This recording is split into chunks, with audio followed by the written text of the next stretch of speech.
Two dudes reviewing the news, pop culture, video games, movies, and shoes. Quincey and Justin with a nerdy forecast. So stay a while and welcome to the Ugly Mugs Podcast. Welcome to Ugly Mugs Podcast. I'm your host, Quincey. And you're the host, Justin. Things worked today. Things did work today, and I shocked myself really bad on the board. You know what I've been getting shocked by really easy lately? The fucking car door. I mean, static electricity is starting to... It always builds in heat. Yeah. So, it was weird, though. It got really cloudy, too, recently. Yeah, I don't know. I don't like... Weather's bad. Today, we're kind of quarter-assing it instead of half-assing it since last week. We grabbed ourselves... Just the quick and simples. I grabbed myself a Mountain Dew Rise Energy Strawberry Melon Spark. There's nothing really good to talk about it. It's got green coffee bean and 180 milligrams of caffeine that's going to probably shake me to the core. It is what it is. I'm so tired.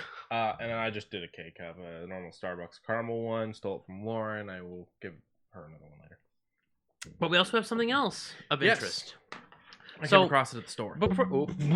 Just smack the mic, bro. Did not mean to do that. I'm so sorry, listeners. So, interesting thing.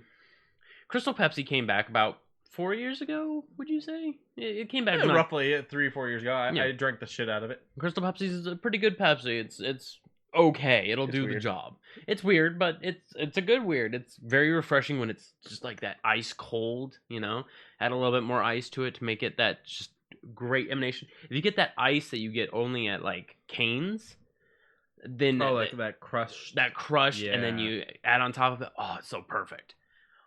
But I was a better fan of Pepsi Blue back in like 96.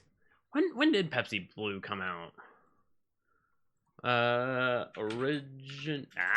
No release of Beepus Blue 2002. Okay, I thought it was a little earlier than that, but okay. And then recently it decided to just pop back. Who now, this is why supplies last. Yeah, while supplies last. Yes, so it's gonna be a limited release, but it makes me wonder who asked for this. Like, I'm not mad, just confused. Yeah, I mean, I'm happy with it though. I'm happy with it too. I love Pepsi Blue. Pepsi Blue is great. Okay, we were personally on Instagram. That's what I was trying to do. All right, I've already had one. You've already had one? I've already had one. They were 2 for $3. Oh. At the gas station. Ooh, that ASMR for you. Yeah. Smell it. Okay. Ooh, there's a flavor in it. There's a nostalgia there. So it tastes like something else, and I can't pinpoint it. Okay, maybe. Well, you know me, I'm good with flavor profiles. Like the syrup they're using for the berry flavor was used in something else, like candy or something. I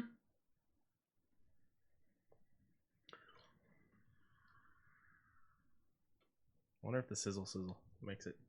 Here, get a splash more. Okay, you're right. There's something familiar, right? There is something very familiar. It is not what I recall from the early thousands, but there is a little bit of a flavor that it's there. And we're rocking horror cups here. Yeah. I got my... While I also have a horror coffee cup because it's the original movie Monsters, and I don't have a coffee cup for mine. And we were kind of halfway in a rush. It was a busy day. It's been. What is your shirt? Oh, my shirt's Dishonored. Oh, well, mine's Goonies. So whatever. Oh wait, I should have used that cup. It matches my hat. Damn it. Yeah. Yeah. What is that flavor? Okay. It is very blue. It is the bluest of blue. I can tell where it would originate from. The only downside is it's not precisely what I can recall. So what I'm tasting on it is a hint of like a blue raspberry. Like you're getting that subtle false blue flavor, but at the same time it tries to have a little bit of cola. It tries to have that cola, and the cola doesn't. It's not all there. I don't know though. It's bugging me because there's like a candy or something that It may be another drink. It may be a candy. There's something that uses this syrup, but the Pepsi is just there enough to stop me from identifying it. Oh, my sound is on, so we are playing twice. Yeah, it's fine. There we go.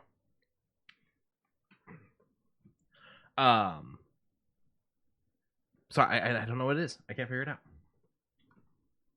If you give me a little bit, I might be able to get it probably Okay. by the end of the cast, but it's there. We'll see. Yeah. I'm going to set you over here, though. It is good. I think they're doing it for 4th of July based off of... Can you hand me the bottle again? Oh, the American flag? The bit of the flag that's on there. Yeah, a little maybe. bit of the flag there. Yeah, There's maybe. the stars in the background. And the Stars. stripes. So I'm pretty sure it's for the 4th of July. And it said while supplies last, and like the stand-up display was like partially empty, but there was plenty in the cooler. So I'm gonna take another sip. Hang on.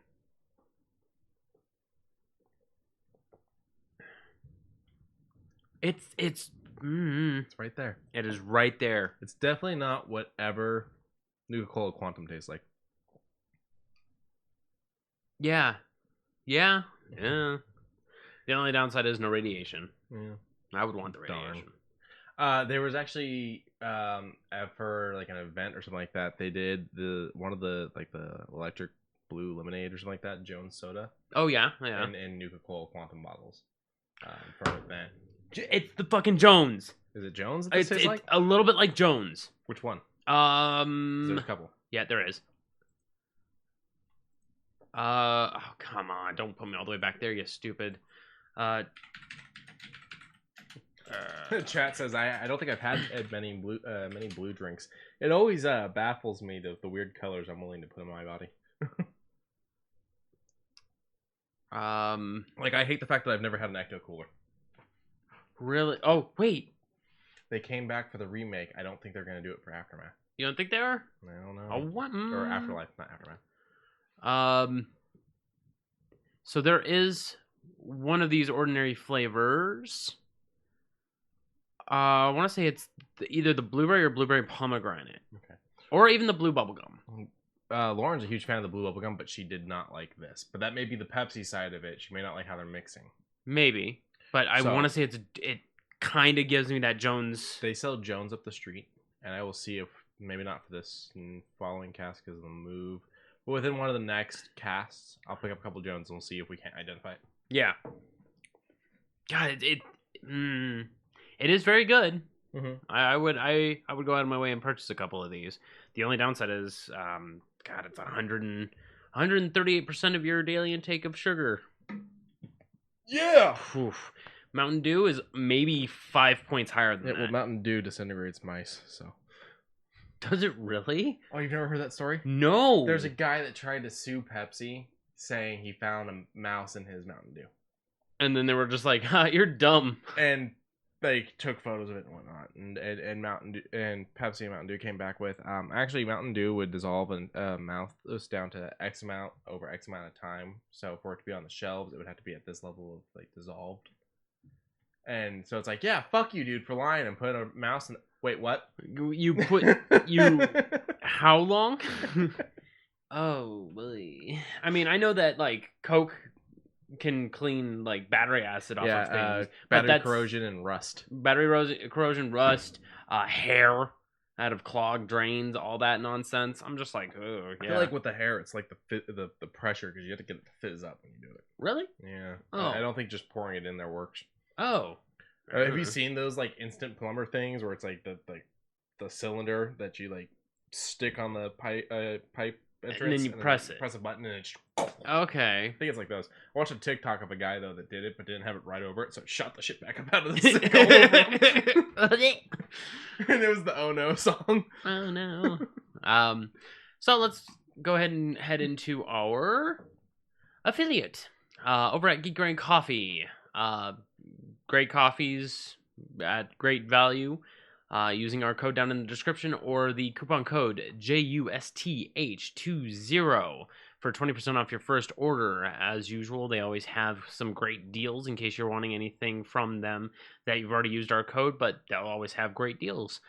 Their latest releases were a couple teas, Beyond the Northern Wall, which is a grape wine black tea, which I'm going to hopefully get in the near future as well. They still have their limited time runs from Shadow Man and Jim Henson's Labyrinth. Go ahead and pick one of those up, and don't forget to use our code / email. Click on the Labyrinth one real quick. Oh yeah? It doesn't say anything about a limited run anymore. It says it's a special roast. Yeah, crotch coffee. Yeah, as the chat likes to call it, crotch coffee. Oh, yeah, for the 4K TV. We got to get our 4K TV with it. There you go. Yeah, no, I guess they are wanting to make this a full-blown run. It sold well enough that they had to make a whole nother fucking run, so that makes sense. Well, and keep it a part of their all the time. Yeah. And it dropped in price, too. $15.99? Yeah, it was $19.99. That's one of the things I've noticed with Geek Grind. The better they sell, the better the prices get. So they permanently dropped the prices on the regular ones last year because of the amount of sales. Yeah, but $80 if you want 5 pounds of it. Yeah, the 5 pound hasn't changed, but still, I mean, $80 for 5 pounds of coffee, that's never bad. That's not. I don't know if I would be able to go through it fast enough to keep it from getting stale. You think so? From how much coffee you drink? Okay, what's the regular size bag? The regular size bag is 12 ounces. Okay, and that makes how many? 16 ounces in a pound. Well, hold on. So 16 ounces in a pound. At how many pounds? 5 pounds? 5 pounds.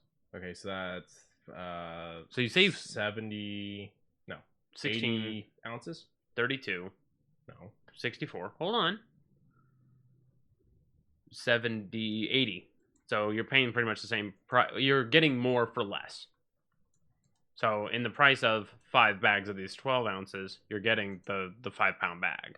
My issue isn't the price. The price is great. Okay. Oh, you're just wondering how long it would take for you to go through that? Yeah, because the standard Gotcha. ratio of brewing coffee is 1 to 2 tablespoons of ground coffee per 6 ounces of water. 1 tablespoon of lighter coffee and 2 for stronger. Gotcha. I would do the 2. Yes.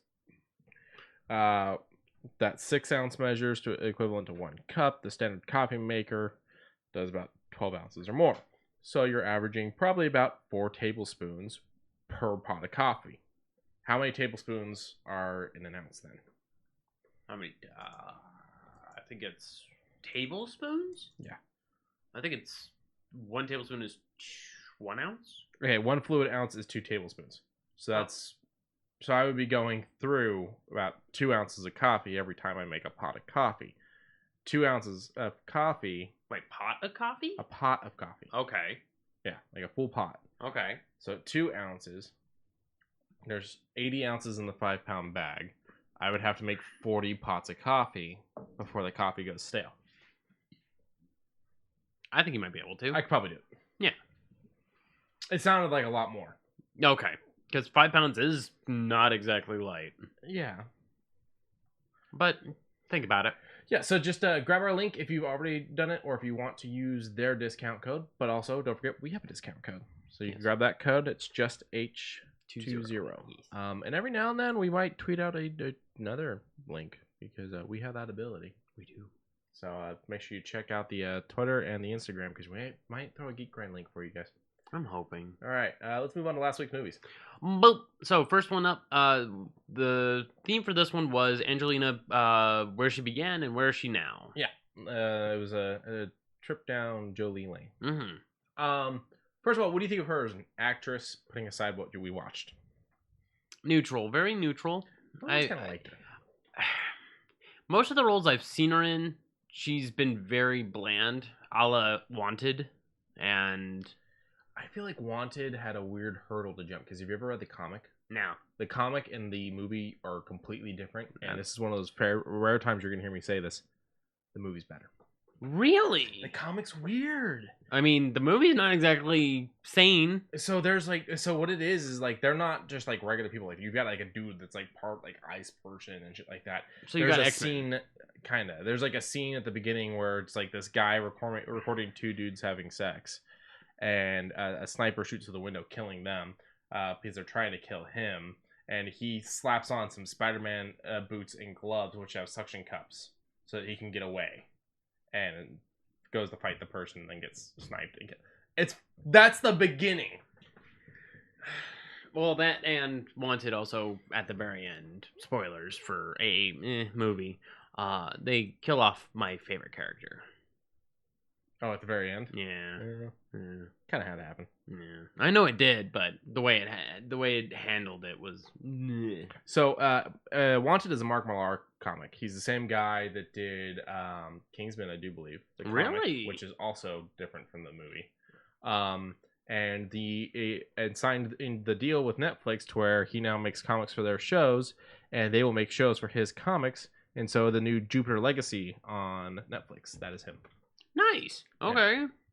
Here's just an example. So there, I'm just, the comic gets a little questionable, so we can't really show it on Twitch to be careful. Gotcha. But I do believe that's Jolie's character in the comic. Okay. The comic is a lot less down to earth. There you go. There's a group of the people. Oh. It's much more superhero, supervillain type of thing. Okay. So it's more straightforward than the movie. Yeah, the movie's more straightforward and making them human, just with Not interesting bloodlines. Yeah. Okay. So, Yeah, I can kind of get down with all that. I guess. I enjoyed the movie a little more, and it's not to say the movie's perfect by any means. But one of the things I can say about Jolie is she's in probably the only good, up until maybe recently, video game movie adaptation. I know. I'm just trying to think if there's another one. But yeah, as Oh, far I can give you plenty that there aren't. Alone in the Dark. No, in Dark was God, that's you ball. That's cheating. Anything you want. Yeah, that's cheating. Mortal Kombat Annihilation. Yeah. Oh, Mortal Kombat 2021. Yeah, that one was good. Yeah. But no, I loved Tomb Raider. I didn't like Cradle of Life all that much. Wasn't a Cradle of Life fan. Mr. and Mrs. Smith. I enjoyed Mr. and Mrs. Changeling I heard was really good. I got a recommendation from that when I was telling a coworker, about our podcast and what we watched, and he was like, "Have you seen Changeling?" And I was like, "No." And he was like, "I recommend that one. If you told me you had a hard time with Angelina Jolie, I guarantee you'd like that movie." I was like, "Okay, I'll throw it on the list." Taking Lives was okay. Taking Lives was alright. Gone in 60 Seconds. I like it. The only problem you have with it is her hair is terrible. Yeah. But that doesn't change the acting. That was someone on set probably going, "Hey, let's do this," Yeah. I'm a little tired, a little wired. Bone Collector I heard was pretty good. Bone Collector's really good. Her and Denzel. It's she goes into like a crypt or something. So I do believe they are trying to solve a mystery, and he is I think forensics paraplegic. expert. And so they have to communicate over the phone as she's looking at stuff and he's watching it on the screen and shit like that. Okay. Yeah. Interesting. Of course, Kung Fu Panda.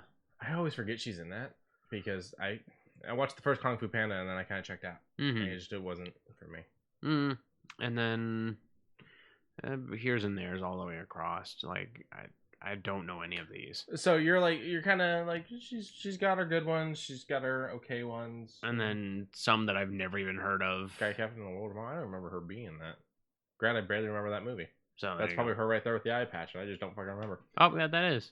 I could tell those lips anywhere. Yeah, I don't fucking remember that movie. I didn't know she was in the New Adams Family. Does it tell who it is? Show me the cast, please. Thank you. I didn't know that. I didn't know that either. So Snoop we just Dogg found out plays. Snoop Dogg is Cousin Id. Yeah. Just she's there. Maybe she's herself. I don't know. They announced the actress that's going to play Wednesday in the new Tim Burton Wednesday Addams Family show on Netflix. Who? I don't think she's anyone yet. New kid. A rookie? Okay. Yeah, she's Hispanic. Twitch people are losing there's some people out there losing their minds, and all I have to do is say, don't forget her father's name is Gomez. Yeah. So chill. But so you're kind of in the middle with her as an actress. I actually really like her. There's plenty of movies I'm like, oof, but it's not normally her that's the problem. It's usually the writing. The writing. Yeah. So Hackers, 1995. It is very dated of 1995. It feels like if X Games meets Strange Video Games meets there's no real way of putting it. It is of its time. There's no going around it. You've got a character who immediately goes, you know what sounds good right now? The new thing called the internet, and kind of goes around all that and breaks, what was it, 8,500? So yeah, 1,800 computers. In the 80s, he crashed like hundreds of computers, or It's like 181 servers. yeah, some bullshit. And he is basically barred from being allowed to use the internet until he turns 18. Which is weird of itself, but it's kind of one of those things. You can't put a kid in prison. They've got all these laws and whatnot. Yeah, but so how do you handle his crime? Bar him from the internet until he's old enough that if he does it again, you can arrest him. Okay. That does make a little more sense. And then you've got Matthew, I'm an amazing individual Lillard, Jesse Bradford, Renoli Santiago. Everybody played a really good role in this. Mm-hmm. Nobody overacted except for the one that the chain smoker dude, the young one who was like, "Give me a handle." Yeah, that's Jesse. That's Jesse. Jesse Bradford. He plays Joey. Is it? Yeah. Damn, he had a glow up, didn't he? Damn. I'm still waiting for my glow up, so I can't say anything. I don't even know when. Yeah, no. Damn, but yeah, everyone played really good stuff. Story was a little cheesy. You had an older generation going into a server room, helmed by Penn Jillette, I might add, and skateboards in while fiddling around with a Rubik's Cube, doing pop culture nonsense as an older individual. And it's like, fellow youths. Yeah. Hello. How do you do, fellow youths? But hi, young people. I am also young people. Yeah. And there's Mr. Stevens. He makes a great bad guy. Oh, yes, he does. Because he just got that aura that emanates. And, if you get him to say a line in a very particular way of, I'm an asshole. Yeah. You get that feedback. He's got a killer voice, too. Oh, yes, he does. And then Lawrence Mason is Paul in this, which is interesting to me because he's playing a teenager in this, yet just a couple years before, he's one of the killers in The Crow. Oh, shit! Yeah. Halloween ain't till mañana. That's him. I remember. So it's really weird that he's playing a teenager in this movie. He's a very good actor. He is, actually. He had some weird ones there for a bit, but he's come back and done things like The Lincoln Lawyer and stuff like that. So, personally, he was also on The Shield. But personally, I love him in this. I love him in The Crow. I think The Crow, out of everything, I've obviously never seen his entire, videography. Weird at the end. Yeah, weird at the end. I haven't seen his entire videography, but what I've seen, I think The Crow is probably my favorite character of his. Now, Johnny Lee Miller and Angelina Jolie would go on to get married right after filming.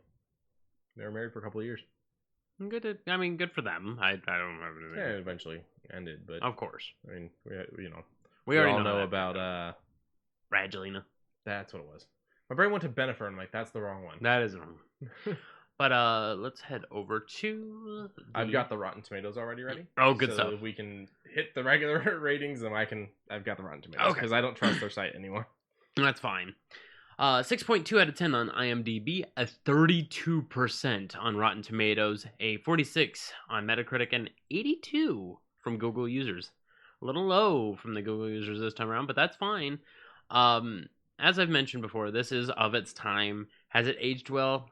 Compared to what we have now, but the acting's great and it kind of keeps the carry up. I mean, to be fair, some of the one of the scenes in this movie that always blows my mind is one of the moments where they go into Fisher Stevens' apartment, and he's wearing the VR headset, he's got the controls, and he's in that thing with the circle around him so that you can actually walk. We still haven't found a way to do that great or cheap. To this day, if you want one of those, they exist. Yeah. They're not the greatest, but they're probably better than they were back in the day. I'm talking about the moving thing, not the VR headset. Oh, I know. I'm just curious if this works with it, because if you can get This for 300, and the maneuverability thing for, I think it's Those another things 400. Are like $500. Yeah. Especially because they like most of them have a thing that goes around your waist, So that way they with don't. these poles, so that they can sense your torso movement. Yeah. Well, this now can detect that.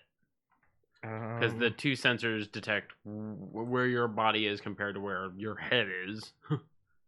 Because it doesn't use what do they call it? The light bars on the corners of your room. Like the Vibe does. Yeah, this thing just does it. It just works. Okay, so the Cat VR is the main one, KAT.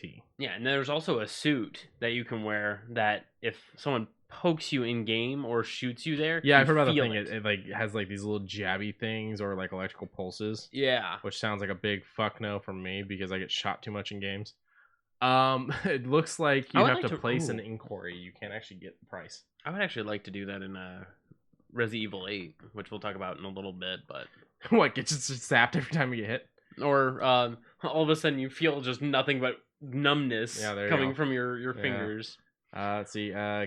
Cat VR platform price, because you have to inquire about ordering one. They won't give you a price. $700. So for 1,000, okay, hold on. For $1,000, you can get yourself an Oculus Quest plus the walk. Yes. That's not bad figuratively, as far as just because you have the thing that allows you to move around and you have the thing that can detect the entirety of what can be considered the room. But there's no guarantee as to how well it works, and that is the early bird price you got for investing on Kickstarter, so it's going to be more expensive because it's always more expensive than the early bird price. Or it could go down in price because the what do they call it? The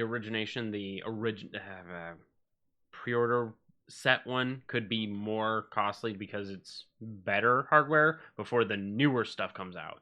But they also have a special shoe you have to wear that has an anti-slip strips, high breathability, and customizable friction. Oh. They have dedicated footwear that comes with it you have to wear. I wish we had dedicated footwear. I mean, buy you a pair of slippers. Yeah. It's interesting to look at it then and then look at it now. It's like, it hasn't really changed. No. In fact, I've seen almost identical to what he was using then, now, as the big thing. So it's like some of the stuff's out of date, but because, you know, it's a movie made in the 90s, but some of it really hasn't changed. No. But I will applaud the work that went into this, because the writer actually here's the scoop and hung out at local hangouts for hackers to learn the lingo and talk to them and whatnot and figure out like what is actually like doable as a hacker and stuff like that. Mm-hmm. So like they actually did their research. They didn't just go in. There's even books that they reference like as big helps in it, because they didn't just go in and go, okay, yeah, we know everything about hacking. You punch keys and you're in. You know, you just slap your hands on the keyboard. It just does it. How did you feel seeing all those floppy disks? Old, because back in the day I actually had a floppy disk for Doom, and I'm just like, I remember doing school projects on them. You know, having my own that's where, you know, I had to make sure I typed my stuff up on it and then took it out of the computer so that no one else used it. Luckily, I never had that. Yeah, I had to do that. Yeah, okay, I never had that. I'm watching right now the Resident Evil 4 VR thing for Oculus, and I'm like, an Oculus Quest is only $300, and the machine itself carries its own weight as far as graphical prowess. Just as long as your computer can run it, you can now have the ability to play it through VR. That is all it asks, because the system itself just does it. I would really love to get a VR system. So it seems like you've got hand motions, because he's actually waving it around, he's moving the guns, but that's gonna suck. You're gonna have to do the reloading as the villagers are coming at you. Furthermore, is it point to move? No, it's thumbstick. Thumbstick on the controller. Yeah, like see, he's moving a little bit, and then you put one in. I don't see me doing very well with this. I might do well. I always perform well under pressure. That's just me, though. I always have. Gun knife. Yeah. Gun All knife. right, but back to hackers. Yes. So you can't fault it for it being in its time. No, but did it It's age not well about a movie overall, about the future. I mean, you just watch it about hackers in the 90s. Don't watch it about hackers in 2021. Watch it about hackers in the 90s. I think it ages fine if you remember that the movie's set in 19. It's not like I could watch a movie that was made. It's not like when we watched 1917. It's not like I sat down and watched that movie and went, "This isn't what war looks like in 2021." I sat down and went, "This is World War I or World War II, whatever." Right. Whatever the fuck that movie was, I can't remember the numbers. Right. I'm pretty sure 1917 is not right because it was World War II, wasn't it? So that's not correct. No, I don't. 19. Well, okay, it was 1917. So Yeah. it was World War I. Yeah. I was thinking it was World War II. No. But it's like I don't sit down and go, "This movie's not right for today." No. It's set in 1917. This movie's set in 95. Yeah. Even but like the wind back when he was a kid is set it's prior. what is it? It's the feel for nostalgia, but at the same time, I don't know if it's nostalgia I want to feel. You know, I'm trying to find the right area for me to place myself. It's Solo Cup. You know how when you go to an old ass Taco Bell and it's got that cup that has the blue. If I ever go to an old ass Taco Bell and they still have those cups, I'm leaving because I'm worried about how old everything else is. Okay, Yes. you feel it now. Okay. Okay, it's similar to that feeling. I Not like not looking back leaving, at it. not leaving it to do it, but I'm just saying that it has that feeling. I'm looking at the technology and knowing it's old, I guess. Okay. Where are you gonna put it in rating? I'll put it at a 7 out of 10, 70%. I find it funny that you put it in the 70s, but you were like, "Oh, Google users are low." Well, because they usually throw it at like 90 plus. Yeah, I'm putting it in the 90s. I love this movie. I will always love this movie, and I will keep rewatching this movie. So on Rotten Tomatoes, it is that 32% from the critics, but it's 68 from the audience. The audience likes it a little bit more.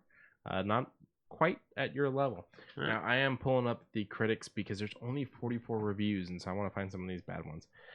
Cutting edge ideas can't quite compensate for a banal storyline.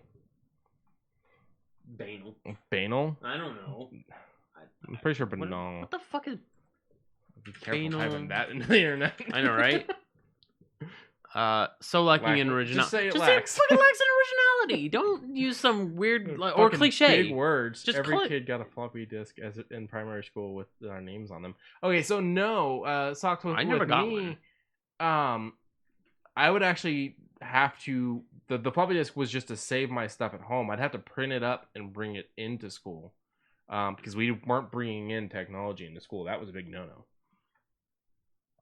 How weird. I had never had anything having to do with technology at all. You know, except for when I guess we reached 4th grade and I was doing like computer science. Well, what could be considered computer science, where it was just playing fucking math games, Math Blaster and all I did that, shit. yeah. But also a reminder, I went to school in 3 different states. Fair enough. So, let's look at another bad review here. Rarely do movies try and fail so hard to be cool as hackers. When was this? 2015. Do you know how... Okay, in today's time, do you know how easy it, quote-unquote, is to be a definition of a hacker? Like, I mean, you can fucking make shit that takes over a computer with a Raspberry Pi. Yes. $4 and you've got your starter kit. that was exactly my angle. So, Like, you can make a machine that is thousands of dollars. You can make it for pennies. okay, an onslaught of lame plotting, dopey writing, Okay, that one I meant. and cornball histrionics. It's not histrionics. They're writing in the time, you jackass. This is what happens when you watch it in 2015 and write a review. Yeah, the second part though, the corny writing was a The little dopey writing. Yeah. I don't know, I like parts of it. Of all the things I lost, my mind is the thing I miss the most. Ozzy Osbourne, man. Are you even in this class? Oh, this isn't woodshop? That was a great line, I will admit. Lillard fucking destroyed Yeah, the of course he scenery. This is after? You said just before. Just before SLC Punk? I don't remember what year SLC Punk was. 98. So it's okay. 3 years it's just prior. before. Let's see. The real crime of cyberpunks is that they have encouraged Hollywood to make several bad movies aimed at exploiting this new lifestyle niche. Okay, I'm going to read that again to you. The real crime of cyberpunks is that they have encouraged Hollywood to make several bad movies aimed at exploiting this new lifestyle niche. Okay. I'll assume it's very recent. So You're covering it up. I'll assume it's very recent. He's saying that cyberpunk is a new lifestyle. He's saying that because it's a new lifestyle and a niche lifestyle at that it's encouraging Hollywood to make bad movies based off of it. First of all, I would not call this movie cyberpunk. Second of all, I mean, for its time, it could have been considered such. Second of all, I would not call it a niche considering how long cyberpunk stuff has been around. Seems how I can date it back at least to the 80s with the original Cyberpunk board game. Yeah, and also the movie Harrison Ford. Blade Runner. Thank you. But let's really dive in here. This guy's saying that it is new, the lifestyle, that it's a niche, suggesting it won't last, and that it's encouraged Hollywood to make several movies like this that are all bad. You immediately pulled up a very good one that is Cyberpunk, which I would not say this film is. This review was written in 2013. So you're okay. So according to this guy, this 95 movie is happening thanks to the new niche that happened in the roughly around 2013 of Cyberpunk. What? Oh, and also this to go back to when, as far as timeline for Matthew Lillard, this is also a year before Scream. Yeah, he'll go on to do Scream like next. He is all over the place, and I love him. Ooh, that's a bad photo of Jamie Kennedy. Yeah, it is. Kind of a bad photo of Skeet also, because I've seen him in, I think he's in Riverdale, and that would have been a better photo. So let's see here. Let's go Cyberpunk movie 20. We'll go 2012. Let's see if there's anything. Oh, that's not good. That's the problem. It's gonna bring up all the game shit. That's actually really interesting. They dropped a teaser trailer back in 2013. Yeah. Yeah. They've been talking about this game for a long time. They just couldn't fucking make it for some reason. Ow. Arguably still haven't.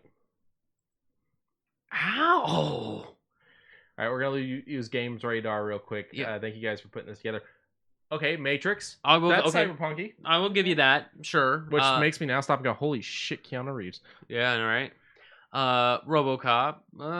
Yeah, I mean, I'll give it to you because it does put it in a futuristic Detroit scenario. Yeah, and he's part robot, part man, and you get a lot of different robot things. Original Judge Dredd. Original Judge Dredd, I will say. This one, 2012 Judge Dredd? That's a kind of dystopian future. That gun is very technologically advanced. I guess I kind of get it. Okay. It's not super cyberpunk-like. Oh, Blade Runner. Yeah, that's why I still want to see this. So, Snowpiercer. I haven't watched it yet. We'll put it on the list, but TNT's doing it as a show that everyone's raving about, and they've already pumped out 2 seasons and are working on the 3rd. I've heard. And I've heard it's one of their... Sean Bean's in it. Yeah. I like Sean Bean. Yeah. Sean Bean is a really good actor. Okay. Akira. All right. Akira, okay. All the tire dust in the world. Okay. Yeah, that's Cyberpunk. That is Cyberpunk. So that's dating it back to the 80s again. Total Recall 1990, yeah. Ghost in the Shell 95. Okay, so thank you. So this new niche thing that this guy's talking about in 2013 made a 95 movie, and not at all made movies in the 80s and 90s at all. No. But as far as hacking is concerned, that is a niche that would be considered new if it weren't for Blade Runner. Blade Runner had a little bit of hacking here and there. Well, I mean, had a little bit of hacking scenes in movies quite often, though. But earlier than that, yeah, I mean, internet hacking. I'm sorry. I'm gonna go ahead and add that little bit of a preface there. I'm gonna add that little asterisk because you get the technology, like you have the person going in and and having to do it at the place of and steal the codes at the place, but you don't have them doing it. I could do it from the comfort of my home. No, you kind of Mission Impossible. There's definitely a lot of hacking scenes. Normally, they have a guy plugging in at the place. Yeah, or go plug this thing in so I can connect to it. Yeah. So, but I mean, that's also a way to get past certain firewalls and shit. Right. Plugging in. But that's 96. That's just a year after. When did Reboot come out? Oh God. Reboot the show. 92, I would say. 94. So I got the one that's going to win this argument. War Games, 1983. He hacks over the telephone line. That's how he starts playing games with the computer. Does it through the internet. Followed up right after that with Ferris Bueller's Day Off. Same fucking actor. Hacks the school from his house to change his number of absences. okay, yeah. So it is a niche that was done before. Well, So I don't even want to call it a niche because it's like such a big thing. Trope. Trope. Yeah, trope. Okay, trope. It's a trope that was before. So Fuck this review. yeah, That's what it comes down to. This review is written out of its ass in 2013 about a movie that was probably made before the guy even knew what fucking movies were. He gave it a 1.5 out of 4. Goddamn. Goddamn, really? Yeah. And it's not that bad. I don't think it's bad at all. No. But it's a very fun movie. All the actors did really well. You immediately... that one was a 2 out of 4. The 1.5 out of 4 was the one that called it Cornball Histrionics. But still, 2 out of 4. Like, as soon as our main character, Dade, which I made fun of his name every time someone said it, every time Dade was on screen, you kind of understand what he's going through. As soon as he hits the new high school, he's the FNG, you know, nobody really wants to talk to him. And so, you know, you got Angelina's character who's like reluctant to be an asshole, but is like, hey, yo, there's a pool on the roof. We'll all be there. Yeah. And lo and behold, there's no fucking pool on the goddamn roof because Hazing. Who would put a pool on the roof, firstly? The funny thing is the school they used actually does have a pool. It's just not on the roof. Oh, of course not. Because who would put a pool on the yeah, roof? because if it leaks. So I looked up the name Dave out of curiosity. According to this, it's a legit name. It's of English origin. That's D-A-B-E? D-A-D-E. Oh, D-A-D-E. Okay, it's Dade, not Dave. Dade. Okay. McDade, son of David? Yeah, so that's the closest we can find. It would be a last name. It would be the son of David. Dade being the stand-in for David, and Mick being the son of. So, yeah, so Dade's not a real name. Dade is an ancient Anglo-Saxon name derived from the baptismal name Dade. This Old English personal name was originally derived from the Old English word deed, when translated a deed or an exploit. I don't know. It's a weird name, and I feel like they were trying to be like new agey with the character name, and it's like, no, let his hacker handle be the new agey part. Call him Dave. Call him Derek. Call him Hank. Call him Bill. It doesn't matter what his actual name is, because we want to focus on the hacker persona, not the person. Not the person persona. Even though he's trying to distance himself. He's trying to make a new one because he doesn't want to get himself in trouble. Right, that too. But the problem is they don't name him Dade. So every time you're like, Dade. Who names your kid Dade? All right. But even still, I put it in the 90s. You put it in the 70s. Would you watch it again if it was on? Yeah, it's a fun movie. See? It's okay, a fun and movie. that's what we look for out of these. It's something you'll watch again, whether it's out of wanting to put it on or channel surfing and you go, oh, fuck, Hackers is on. All right. Yeah.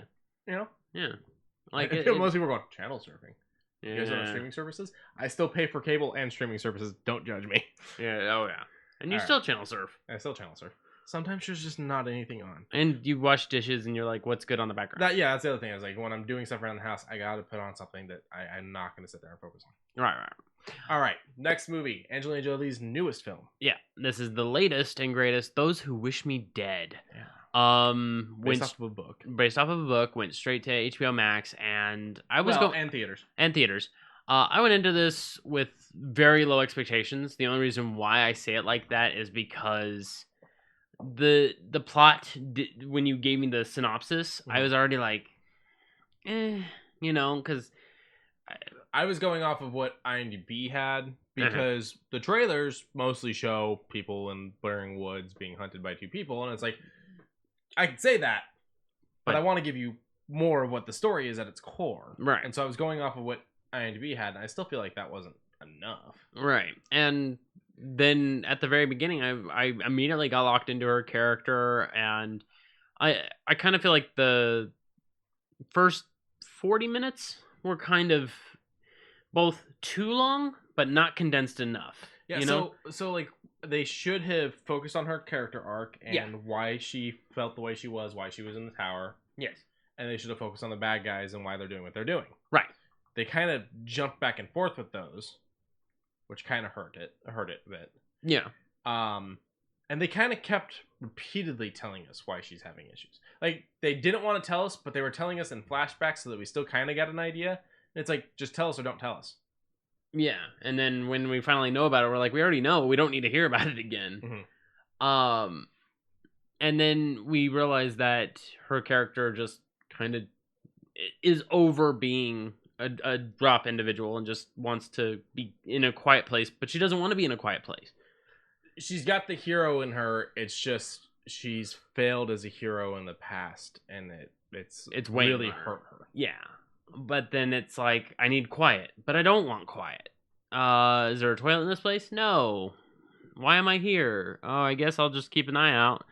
Hey, is anyone on this radio? Oh, this radio is for business.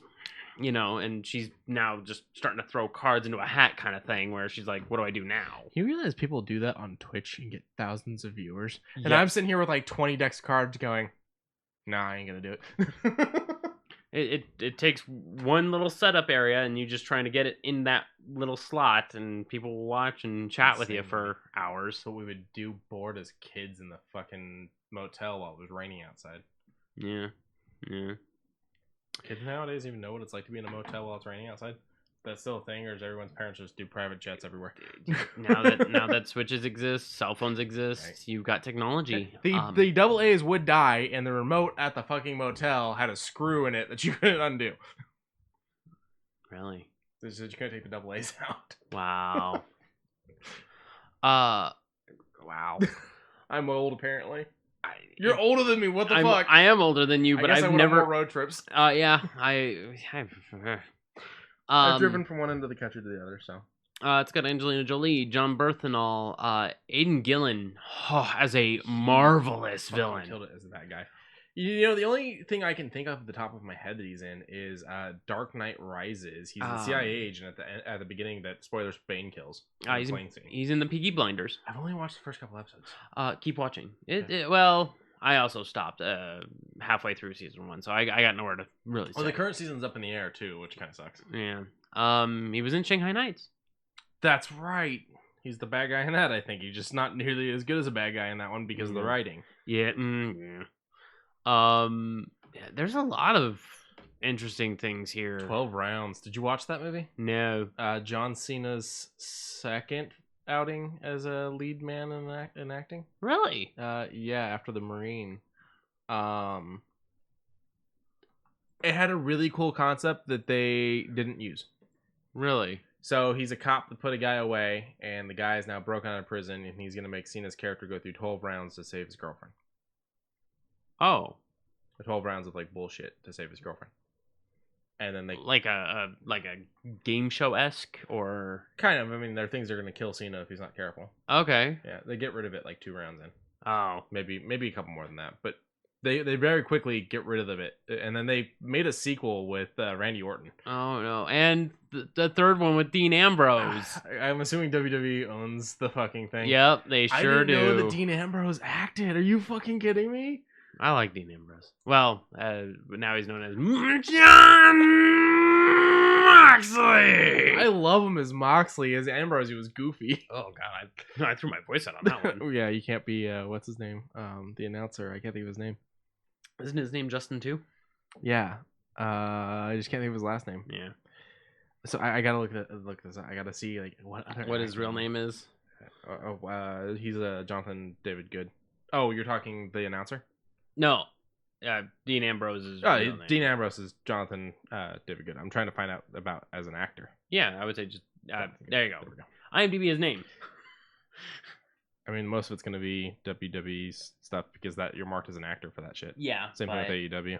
But good news, it'll.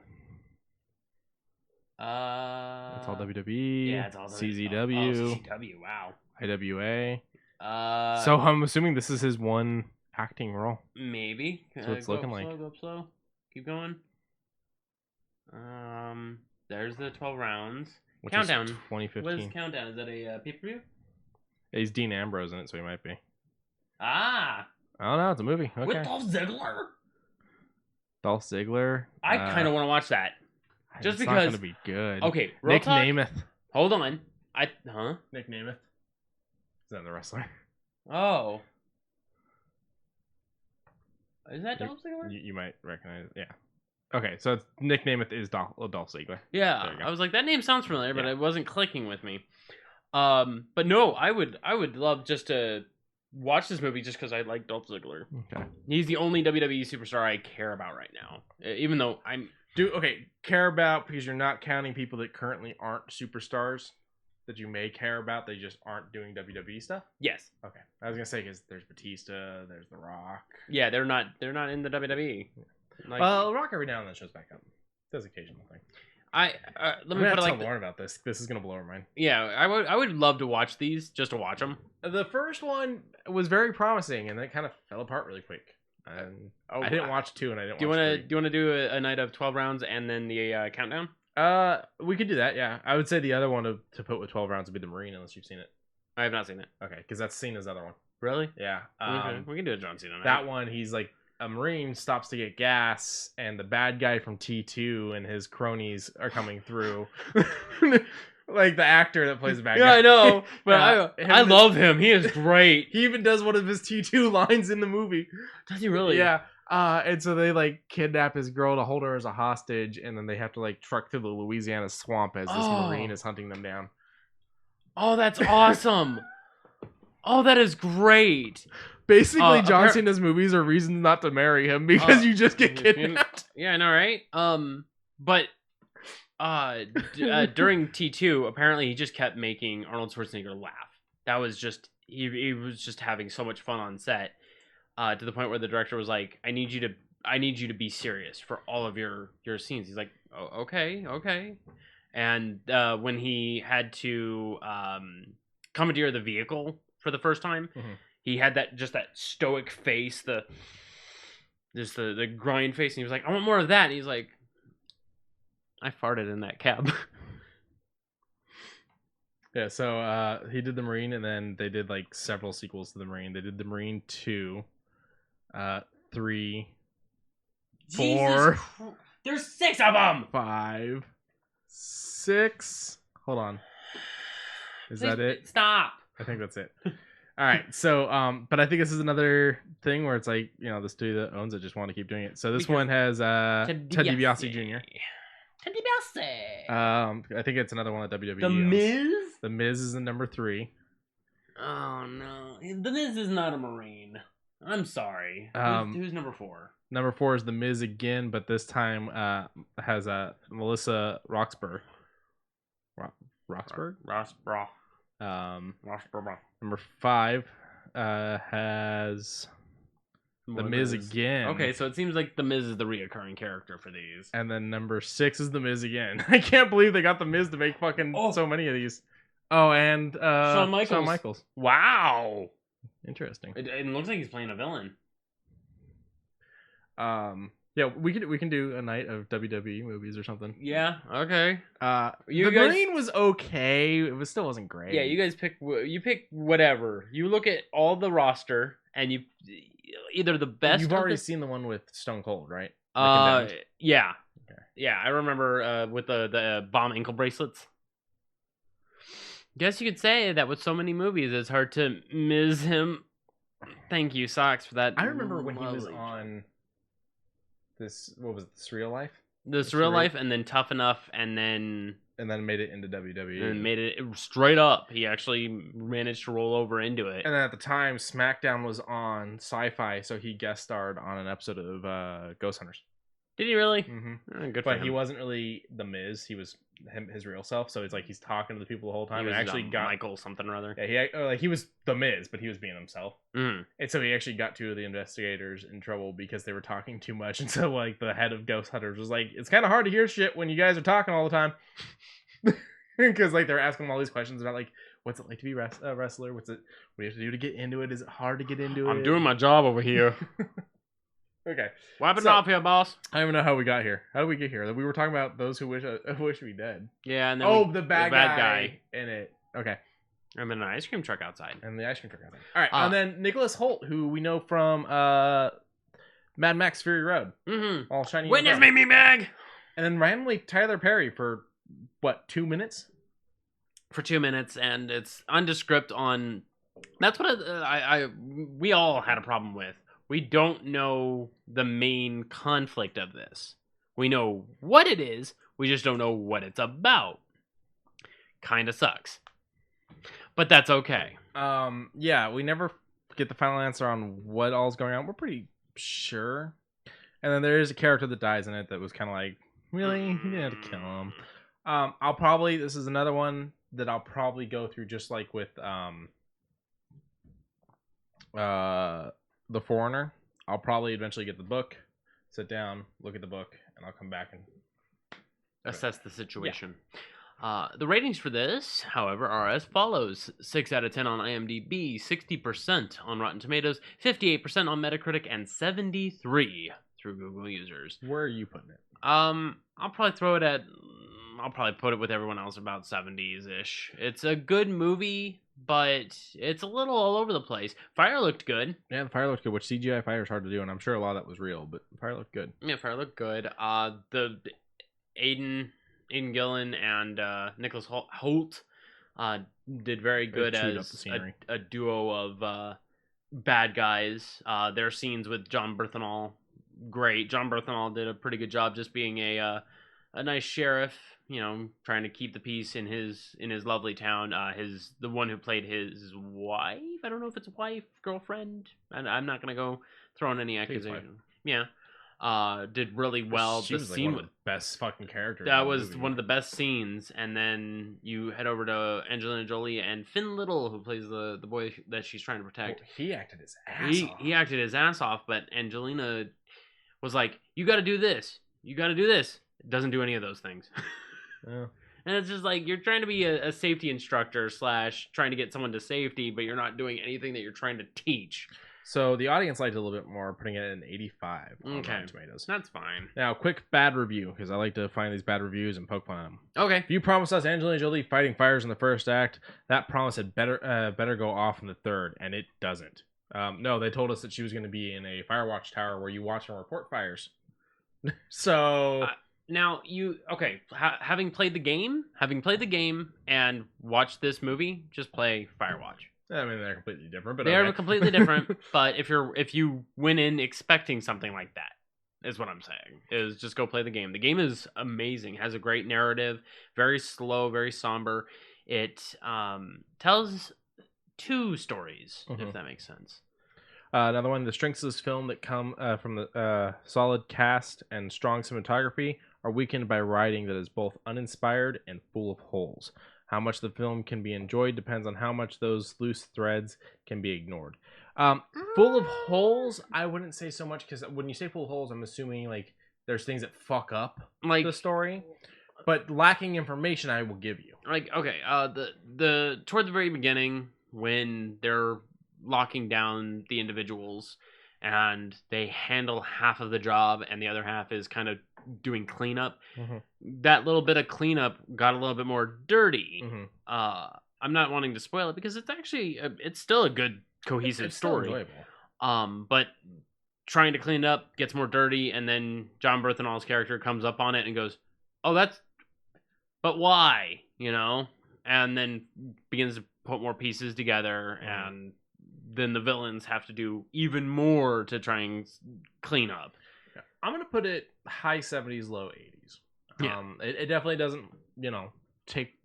If I was going to do, like, my top Angelina films, it's definitely not taking the top spot by any means. But it's not one where I'm like, oh, I'm never watching this again. I'd watch this movie again. I'd sit down and watch it again. Yeah. Because there is some really good acting in it. There is some really well-created characters in it. So that's one of the things where it's like, the writing is flawed, I will give you that. But the character creation wasn't. So it's like a lot of work went into creating these characters. It's just other pieces kind of fell. So you have very well constructed characters that you end up feeling for and caring about. Yeah. And then up until the very end, which It's an hour and 40 minutes, hour and a half, a little above.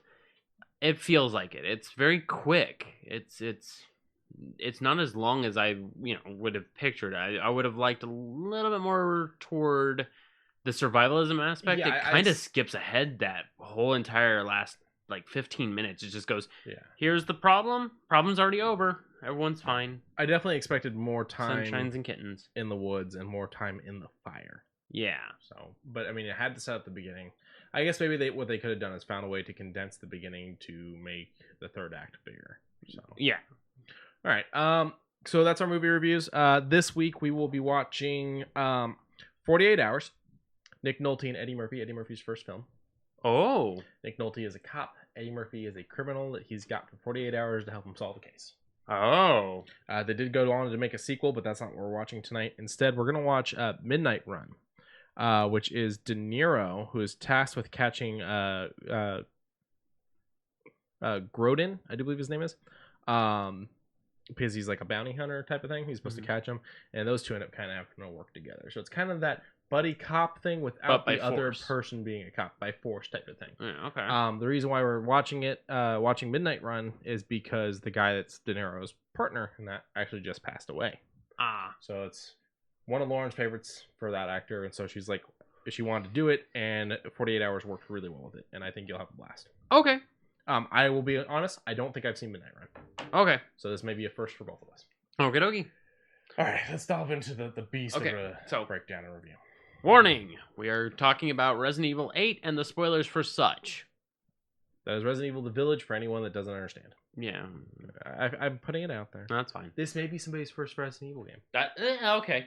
Which would be weird. But it would be very weird, but I'm not going to be mad at them because this as an entry would actually be pretty good. I mean, you are entering into the middle of a story. Not just in the middle of like the Resident Evil world, but the middle of Ethan's story. Yeah, but personally it holds up well on its own.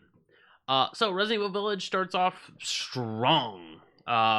It has both Ethan and Mia having a nice life in indescript Europe. Like, it doesn't even tell you where the fuck you are. So it's funny because I already have to disagree with you. You're saying Ethan and Mia having a nice life, and the whole time I'm playing that beginning part going, fuck, Mia became a bitch between games. To be fair, she was a bitch beforehand. Well, when she was a monster because of the mold, she stabbed your hand. She was a monster. She was on her period. I can't believe you just said that. She was a monster because of the mold, and that was understandable. When she wasn't the monster, she was good. Yes, but the Mia in this, I was like, ugh, I don't like this Mia. Ethan, get out. Yeah, okay. Take Rose and leave, man. Yeah. Okay, but in short, like you're getting yelled at in the chat now. Yeah, that's fine. But even still, it was a happy life, as far as, because, I mean, a little bit of a shakeup having, to do a whole bunch of nonsense, Ethan doing military training and then getting thrown into a quote-unquote witness protection program. I don't think it was ever witness protection. That's what I'm saying, kind of like. It's not exactly like it. It's a... I felt it was more like, we're monitoring you because you two had so much connection with Eva and the mold and the bakers and all that we have to keep an eye on you. We're not going to straight out kill you because you may not be a fucking mold monster, but we just can't be sure. Right, and then there's a weird third-person connectivity thing that you don't learn until later, and then you realize that Rose was the new conduit for this whole entire mold nonsense. Well, I paint it like that because she essentially was what was keeping Ethan alive. I wouldn't say she's what was keeping Ethan alive. No. It was what was keeping his corporeal form, and the middle person between that was Miranda. As soon as Miranda died, that's when he started falling apart. I got a completely different feel on that, and with and everything. So, I think Rose being special comes from the fact that, and we're spoiling here. Yes. Ethan is not Ethan. Apparently, Ethan died at the beginning of 7. He sure did. All throughout 7 and all throughout 8, we're playing as Mold Ethan, where the mold revived Ethan, which makes a lot of sense because in 7, I'm like, motherfucker just reattached his hand. Yep. And with staples. Did it again in This one, he straight up just did it with the medication. I was like, what the fuck is that shit? How the fuck did Ethan just do that? And why didn't he wrestle his fingers out of that thing's mouth so that he could do it with the fingers if he knew he could reattach a fucking hand? I wouldn't want to wrestle out of that thing. But also throughout the game, I'm sitting there, I know something's up with Ethan because I'm like, he's not turning into a lycan. Take out you being bit, he gets his fingers bit off. Okay, hold on. I think I know the reason because of that. It's Mordeaux. He was implanting that gene into people. So you're saying without the Cadu in him, he can't turn into a Lycan? I think that was the whole thing, because as you go through that area of his little area, when just you're reading about all the Cadu experiments and the failed ones and whatnot. It showcases like who has adaptability for this. Yeah, and it showed a list of people and who already had it. I think that it was you have to have it. Okay, so you think so? For instance, when we help the lady and her dad into the house, and then he wolfs out, you think he wolfed out because of the Cadu, not because of the bite, right? Because it was like, what hurt him? If he was already hurt, like I was like thinking about it, I was like, if he was hurt beforehand, he was bit by one of the Lycans, right? He was bit, but I was like, what happened before? Like he did a prayer to Mother Miranda. Who's to say that he didn't already take the offering from her? Because my thought process the whole time was that they finally got the Lycans right, and then the Lycans were able to create more. I wasn't thinking you had to have the Cadu in you. So I was really wondering, like, why is Ethan not changing? Because, fine, take out us being attacked in the game because they don't want to be like, they don't want to penalize you for getting bit by the werewolf by making you turn into one. Right. But I was like, but you can't take out story, which is him losing his fingers. That was bitten off by a Lycan. So this whole time I'm like, when we finally find out that Ethan is mold, I was like, it's got to be because he's mold. It fought off the Lycan thing. But I guess I kind of understand the concept of maybe the Cadu was in him. But that's a lot of people getting a lot of Cadu put in them. Well, I think it is... I don't think it's like, it's a surgery. No, it's just drink the water. No, because they were saying they were actually putting the Cadus inside of them for the experiments. I think that was... Well, that was the... Heisenberg stuff. No, for Modu's. That was the sisters, the trio, the triplets. So the sisters were also a Cadu experiment where they were eaten by the bugs. Yeah, and then they resurrected 3 days later, made out of bugs. Yeah, then they just kept dematerializing and popping up, and he was like, "I guess that's survive the cold. I guess that's a success." Yeah, but I think it's drink the water. You have the feeling, because Miranda provided everything, provided the food, the excess outsourced food, and then slowed that down, made people desperate.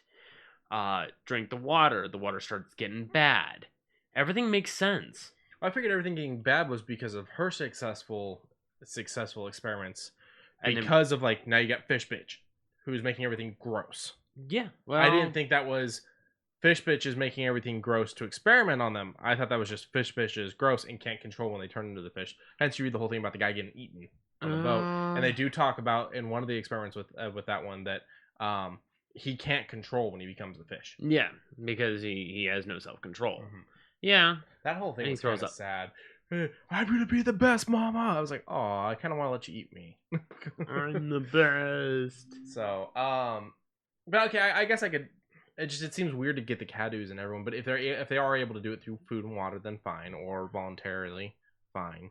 But it seemed to me like it was definitely the bites because not everyone's turning into them. There were several survivors that didn't turn into them. Well, there were several survivors that didn't turn into them because either willpower or otherwise, or it's a call to arms. But I mean, why? They all trust Mother Miranda. Yeah. Who's to say that as soon as you leave that area, pre-explosion or the father changing and devouring everyone, who's to say that they didn't survive that explosion? Because I think the Kedu is similar to Los Plagas in a sense, where it's heat resistance, drug resistant, etc. Because when there was a whole fucking thing inside of you based off of what we saw in the jar, right? And based off of the sketches we saw of a couple of the characters, Like, for instance, the fish with the tentacles coming out the back. Yeah. Or the guy with the hammer with the tentacles coming out the back. There's a few sketches we see where it's like the Cadu's in their back and the tentacles are actually coming out of the Cadu. Right. So it is. So it's pretty big. Similar. It is similar to how Los Los Plagas Pradas could works, have grown. So I'm figuring it's similar in that, but I'm wondering, aside from Miranda, who is distributing this? Is it just grown? Is it made? I know that she was working on it, but I'm like... I think it's being made... I think it's a byproduct of the Metamucite. Okay, that does make sense. Just like the mold is... It's just there. Yeah, just like the mold is, because when you play as Chris, they talk about that they are running tests as you're going through the holes. They're like, we ran some tests on the mold from the Bakers versus this. This predates the Bakers. So Evie's mold came from this village. Because, well, I mean, it was supposed to be a boat. A boat was supposed to take her, but we never figured out from where. Yeah, we never figured out from where. So she was an experiment being done somewhere else, and she was being moved to the American Central Lab for it when the boat crashes because Evie goes apeshit. And then the mold tries to cover up the whole entire thing, but metal doesn't work well with mold. Yeah, that and you've got the fact that Evie starts to get distracted trying to have her family. And then ages rapidly because she's doing all that. This is okay. We had just talked about this downstairs. Remember how we were mentioning how Evie aged quickly? That little time skip that we see where Rose is now a little bit older, I don't think it's as long as we're thinking. So you think she's aging quickly because she is off-breed of Mold Man and Mia? Yes. Okay. Well, she also has... I think Evie rolled over some of it into Mia and thus caused this whole entire thing, which I'm like... If you do the actual ending, you cure Mia. Yeah, I know. That's why I'm like... Which is the dumbest thing. Don't give us two endings if there's a correct ending. Yeah, well... I didn't understand that with 7. I didn't like that.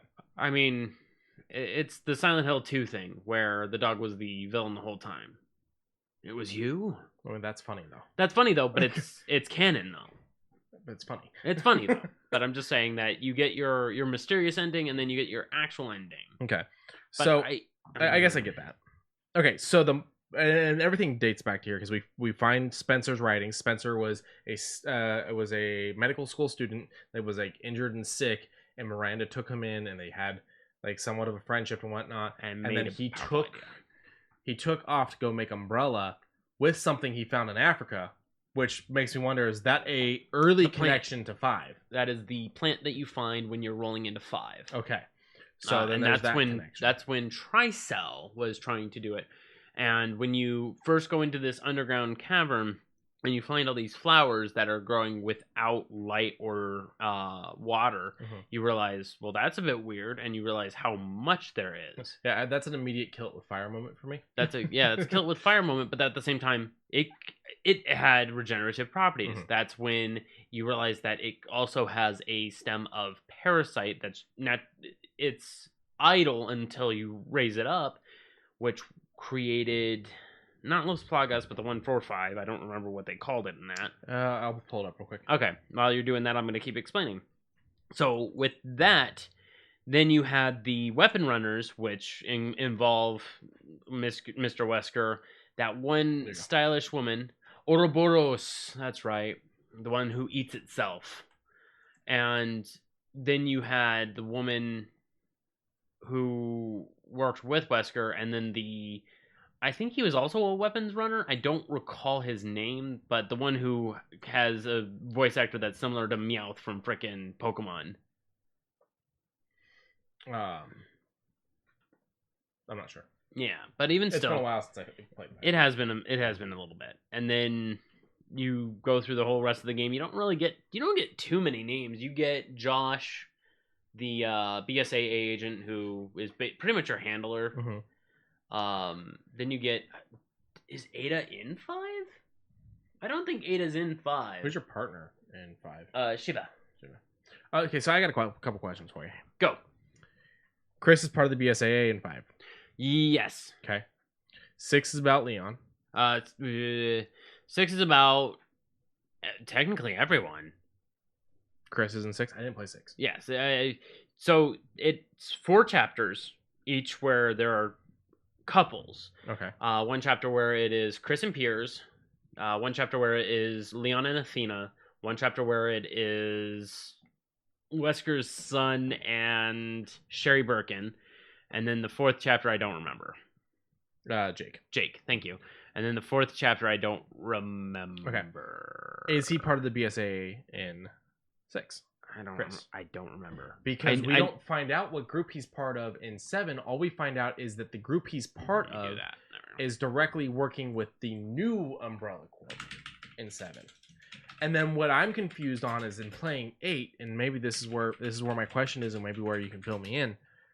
He shows up there to handle everything, and there's a BSAA showing up, and he's pissed off about it. Mm-hmm. And he's shit-talking them the whole time about how they ain't going to handle this and how they can't do anything, yada yada. And then we find out that they didn't just send regular soldiers, they sent fucking bioweapons that look like they're fucking zombies. That's right. And so now he's going to go and confront the BSAA of Europe. So Chris is no longer part of the BSAA. When the fuck did that happen? But that also makes me wonder if he is not going to be a part of the BSAA or even Umbrella, the new Umbrella. Why isn't he in the know? Why isn't he at least being informed of this? Well, in 7, he's working for whatever group he's working for, who is working with the new Umbrella to get rid of the BOWs and Eva and all that. Yeah, and to stop them from the one family member from sending the information that he's been sending over to some secret organization that we're not entirely sure. The son. Yeah, I'm trying to remember. Jake? Justin. No, you're Justin. Yes. Lucas? Lucas. There you go. So he's part of some group there that's working with Umbrella, this new non-pharmaceutical company Umbrella. But then in 8, he's part of some big group. But it's not BSAA, because when BSAA shows up, him and his team are like, oh, BSAA is here. Oh, look, they're fucking doing a shit job. And then they sent bioweapons that look like Raccoon City zombies. Yeah, I don't know. So I have no idea what group he's with and when the fuck that happened. Granted, I'm behind on the CG movies. The other thing is there's a manga that's canon. Is there? Yeah.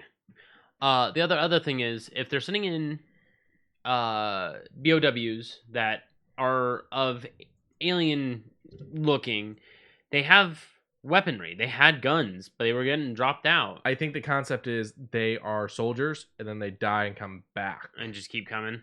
Yeah. Okay. And also the 4th chapter set is Ada, the bitch in red. With interesting. I'm trying to figure out who is with her while she plays her little scene, but or is she by herself? The whole thing is supposed to be co-op.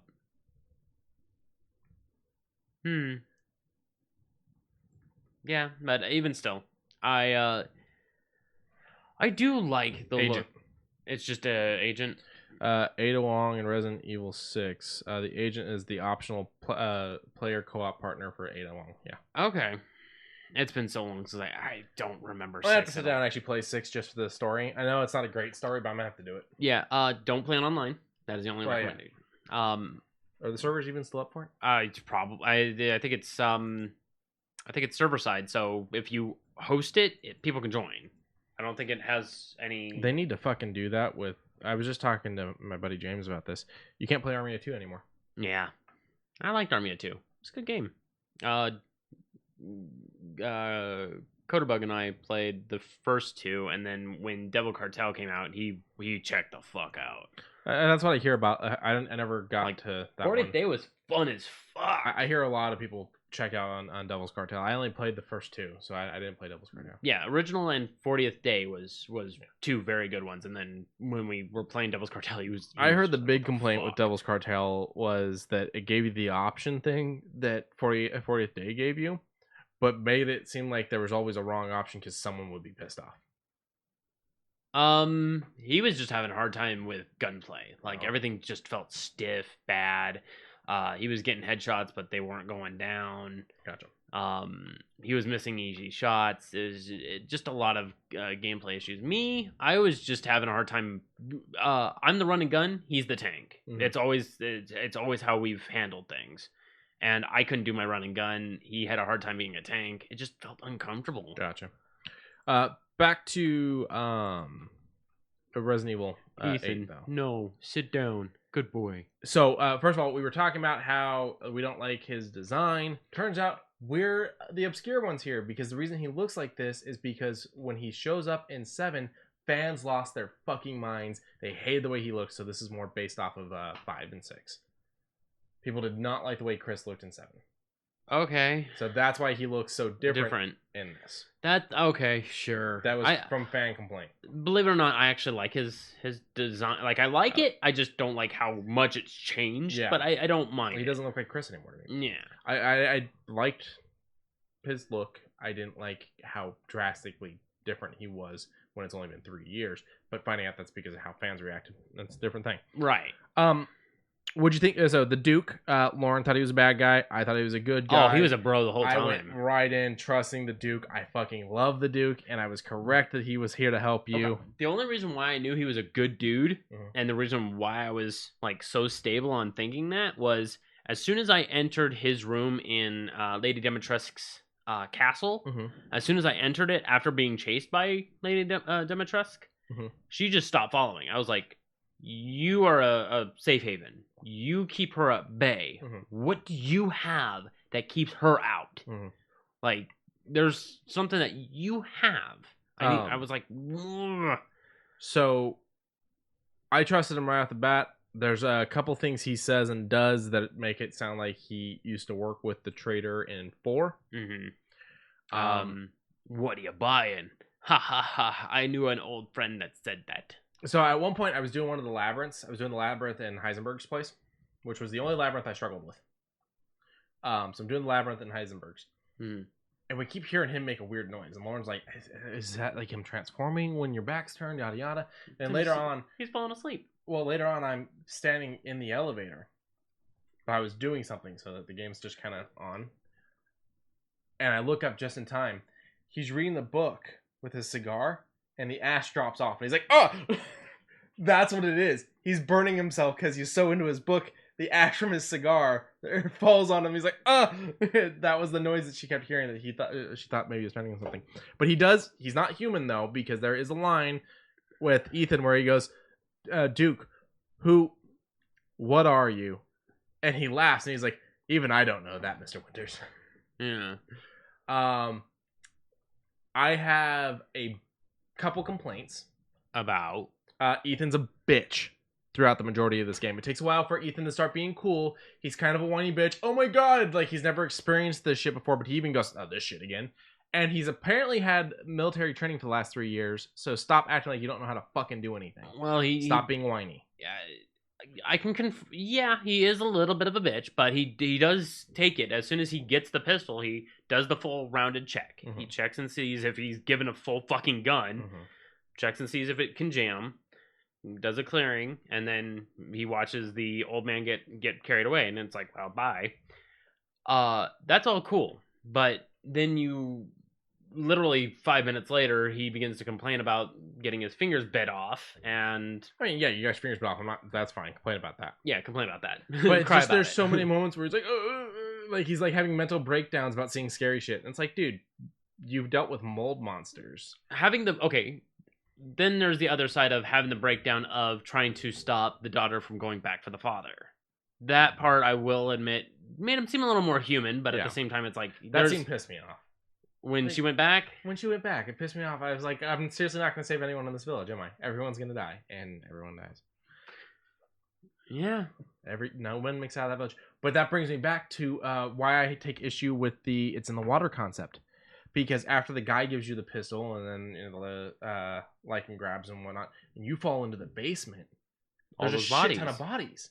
So if it was in the water, why are none of them Lycans? Why are they all dead? Failed experiments? Poison? Like, the Kadu need nutrients to grow. Who's to say that the body that lacks it just dies out? who's to say that it's not a... But we see the lichens feeding on people and killing people. Then... So if it was in the water, and it was either the Kadoo takes you over and makes you a lichen, or the Kadoo kills you because you don't have the ability to run it, why are they eating people and attacking people? Storage. And then... I mean, food is scarce now. Why is Mother Miranda kill that one dude in the fucking field? I mean, it sounds like he shot at her. That one I think is just a failed experiment. You gotta go. Okay. Did the look through the window scene get you? Oh, yeah. Well, no, it didn't. I was like, look through the window. So I picked up and looked through the window, and I'm looking through the window, and it's not triggering, but I can't see the set of numbers I need. Yeah. So I'm like getting close. I'm like, I really don't want this to happen, and I get close enough, and he pops up, and I knew he was gonna pop up. And me and Lauren both still, fuck. You know which one got me though? No, go ahead. The one that jumped out of the bushes that looks like Shin Godzilla. The one with the fucked up eyes. Oh, okay. That scared the shit out of me the first time. I was like, oh, fucking hell! Because that came Okay. out of nowhere. I was expecting enemies, but I wasn't expecting that. You weren't expecting the, what is quote unquote the bulletproof dog? Shin Godzilla. Yeah, Shin Godzilla. So I kept calling him because he's got the fucked up eyes. He's got the fucked up eyes. But yeah, the bulletproof dog. The The Magnum drops him in a second. Two shots. That was my problem. I was wasting ammo on when you run into him in the windmill area, that whole lengthy area. Mhm. I skipped that entire fucking thing. I should have gone through because there was a lot of ammunition in that area, and I just skipped it. Mhm. I didn't need it per se because I did. My first playthrough, I was checking everything. I made sure every room went blue, which pisses me off because I made sure every room went blue, and I still didn't find all the case files, and I still didn't find all the blueprints. Did you go back and do like all the optional stuff? Yeah, I did all the labyrinths. I went back and did the keys on all the different rooms. The entire castle was blue. The only thing I can't figure out in the castle is I'm missing a window somewhere because there's an achievement to break all the breakable windows. I'm not sure which window, but I'm missing a window somewhere. I think there's one that's like a shaded window that's in the dungeon. Maybe, but I opened up the second sarcophagus, the one that's in the basement, before you get the one that does the. I hated that puzzle. Trying to get the freaking swinging. Yeah, I sat there doing it for so long before figuring out if you just shoot it, it swings further. Yeah, I wasted so much ammo doing that. I was sitting there hitting it with the fucking knife. I was sitting there pushing it with my body. Yeah, I couldn't figure it out. And then the instant I figured out it was shooting it, 2 bullets, it was done. But that puzzle did annoy me. And then there was the puzzle when you have the vampires the unlimited vampires when you're trying to get one of the treasure boxes. So you have to take a boat down the river. And it takes you back to the area. I skipped that part too. Okay, so you take the boat down the river and you go back towards the area where you came out after you beat Dumitresk. Okay. And what it is you're on the other side of the bank and you can actually lower the bridge so you can cross. Okay. But, there's the passage you follow down, and there's a thing to light on fire. When you do it, it opens up 2 doors. One of which lets one of those vampire fuckers from the basement out. You kill it, it doesn't drop anything because they keep coming. Every time you kill one, another one comes. Oh. The other one is full of a shit ton of coin. So you gotta grab. And then there's another thing that needs to be lit on fire, but no fire near it. And that's where the chest with the treasure is. Turns out what you have to do is get the fucking vampire to catch on fire, and then get it to touch the fucking statue. The thing that needs to be lit on fire. Okay. I spent so much time shooting this thing and trying to get it to go at different fucking angles, trying to get it in there. And then randomly the fucking vampire catches on fire, and I'm like, oh, you fucking kidding me? Right when Lauren was like my oracle, I would try to do things on my own without looking them up for a certain amount of time. But if I got stuck too long, then she would be like, I'll look it up, but I'm not gonna she wouldn't straight up be like, this is how you do it. She'd like kind of work me through things. you through it. Yeah, that's but what sucks. It was right when she looked it up that the vampire caught himself on fire. I'm like, motherfuck. Yeah, Sox was my oracle for some of it as well. Yeah. There was a few scenes that I was like, how do I get this? And the puzzles weren't too difficult for the most part, but there was a couple of them. There were a couple that were go from point A to point B, and you were like, how do I get to point A though? Yeah. You know? One achievement I haven't gotten yet: open all the outhouses in the village. Really? I don't know which one I missed. Oh. And when I did my 3-hour playthrough, I still missed it. Oh, excuse me. Apparently, I'm hungry. Yeah. We're hungry. When I did my 3-hour playthrough, I still have missed it. In my 3-hour playthrough, I didn't get the achievement. I hit 3 hours 28 minutes. I don't want to talk about it. Well, I'm gonna go through it on casual as fuck, and I'm gonna ice it. I'm probably gonna do it as soon as I get home. But I didn't do it with my guns. I did it with knife. No, I did it with just the unlimited pistol and then finding the guns as you go. I didn't do it with the New Game Plus. Oh. I did a new save. Okay, that's for the fine. casual. So you don't start with like the Magnum and stuff like that in your inventory. That's fine. I would think I'll just probably do the infinite pistol and just work the pistol the entire time through because that pistol strong as fuck. Well, it's the first pistol you get, the one that you can put the fucking decoration on. The extend mag on. Yeah, I know it's fine. I talked to you about inventory, and I was like, the inventory is a lot of space, and you said no, it's not. But I feel like them taking the treasure out of it was really nice. Them taking the craftables out of it was really nice. And them taking the quest items out of it was really nice. Yeah, but did you need to upgrade it? I regularly upgraded it. Okay. I never needed to upgrade it. Okay. I would buy the upgrades when they were available, but at no point did I run out of space. It was actually on my 3.5 hour playthrough that I ran out of space because you're picking up all that handgun ammo, but I'm using the infinite ammo handgun, so it was eating up all my space. Okay, I could see that being that is what screwed me. I could see that being the major issue because you don't need it.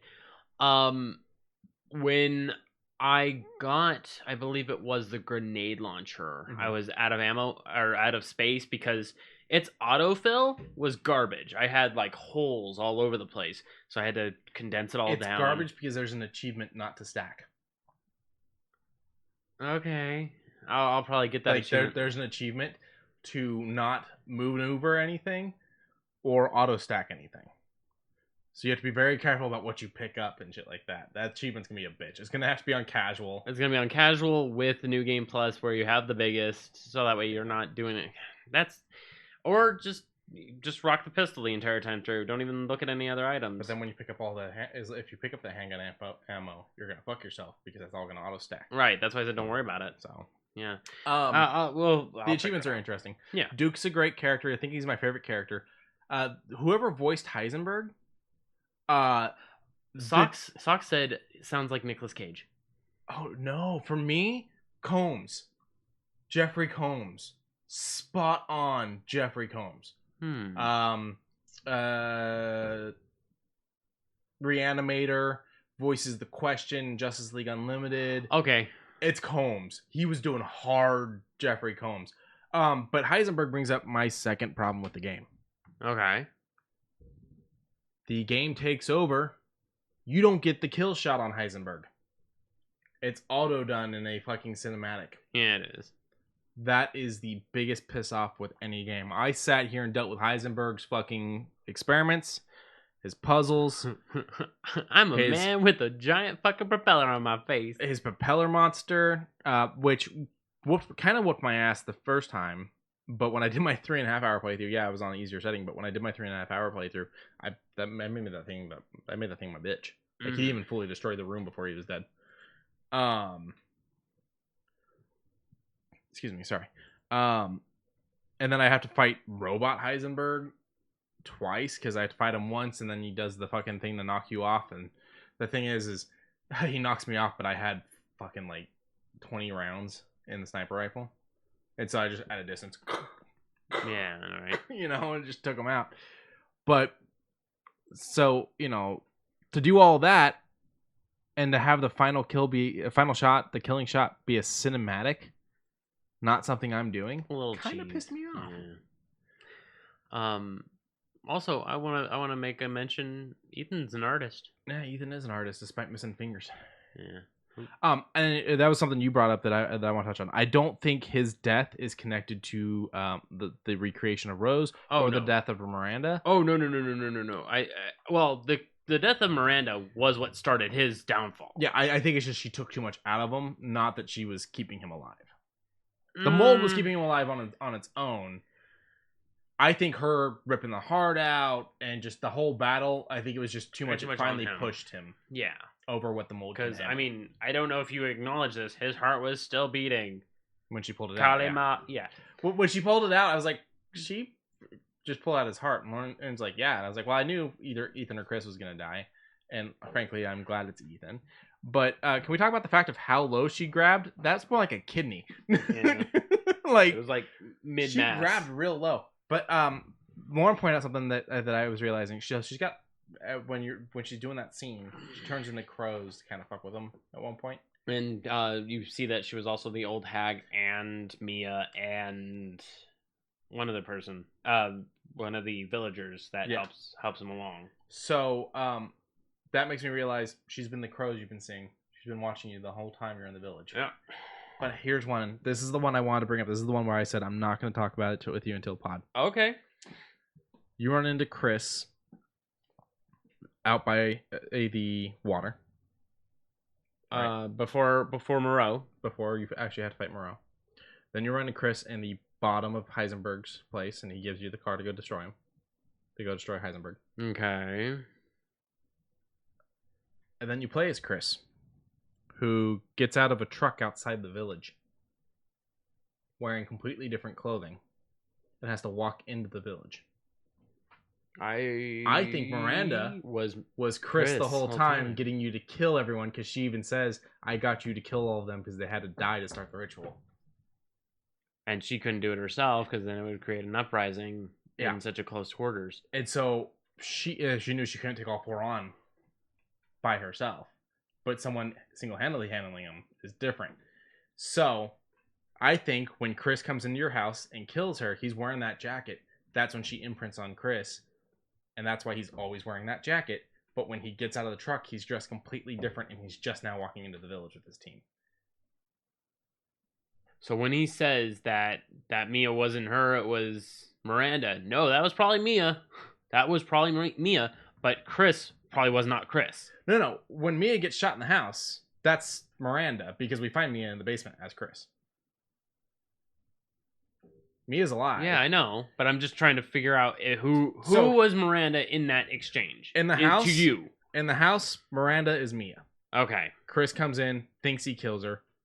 Well, no, destabilizes her. He believes she's dead. They talk about it. She's like, we didn't know she could replicate a corpse. No, that was under the understanding of Miranda as Mia. Yeah. Okay. So they think that they thought they killed Miranda when she was as Maria. Yes. And I think in that moment, she imprints on Chris, which is why Chris is wearing that jacket every time we see him after, until we play as Chris. Then Chris no longer has the jacket. And also explains why Chris is outside the village. This is just a theory of mine. Yeah. Because why would Chris be outside the village? So he could blow up Heisenberg's thing? He could do that from anywhere. Yeah, he could have. He didn't have to go back outside the village to do that. Because then he has to fight his way into the village to paint the fucking thing with the laser to get them to blow shit up. Yeah. And his team had to fight their way in. Yeah. I think... Speaking of which, I want to get to know his team a little bit more. I think we already do. So... Who the fuck? Based off of some of the voicing, but... The ammo runner, I doubt I know that one. The one who was like, I left you ammo over by the that farmhouse there. I don't know who the fuck that is. So, I found a list of them before. Okay. Let's see here. If I can find the fucking list again. I mean, as far as the entire team seems like they are just a blast to work with. Let's see. RE8. Chris's team, because you can actually look at them as the figures. Canine, Tundra, Lobo, and Night Howl. And then Umber Eyes. Oh, wow. He had a full fucking team with him. Yeah, so one of them... I'm going to open them all. The voice sounds an awful lot like, what's her name from 5? Well, let me figure out who it is. So, Dion Wilson is a BSAA who took part in this as Canine. Nothing is known about Charlie nor his past. This is him. Emily Burkhoff. Nothing is known about Emily or her past except that they're an undercover agent for the DEA. So he's part of DEA now instead of being a BSA. Well, BSAA. They are BSAA though. No, they're talking shit about BSA as they're coming in. They were, but at the same time, they are a part of BSAA. This is a BSAA operative, but they're talking shit about the BSAA that was coming in. There's something fucking going on there. Resident Evil 9 is gonna be fucking crazy. It's gonna be great. I think zombies are coming back, which will be nice. John Perlman is he a brother of Ron Perlman? Right. Lobo talks about how nothing is known about Perlman or his past. His weapon is a choice of machine gun. I'm gonna sneeze. Bless you. I got whiplash.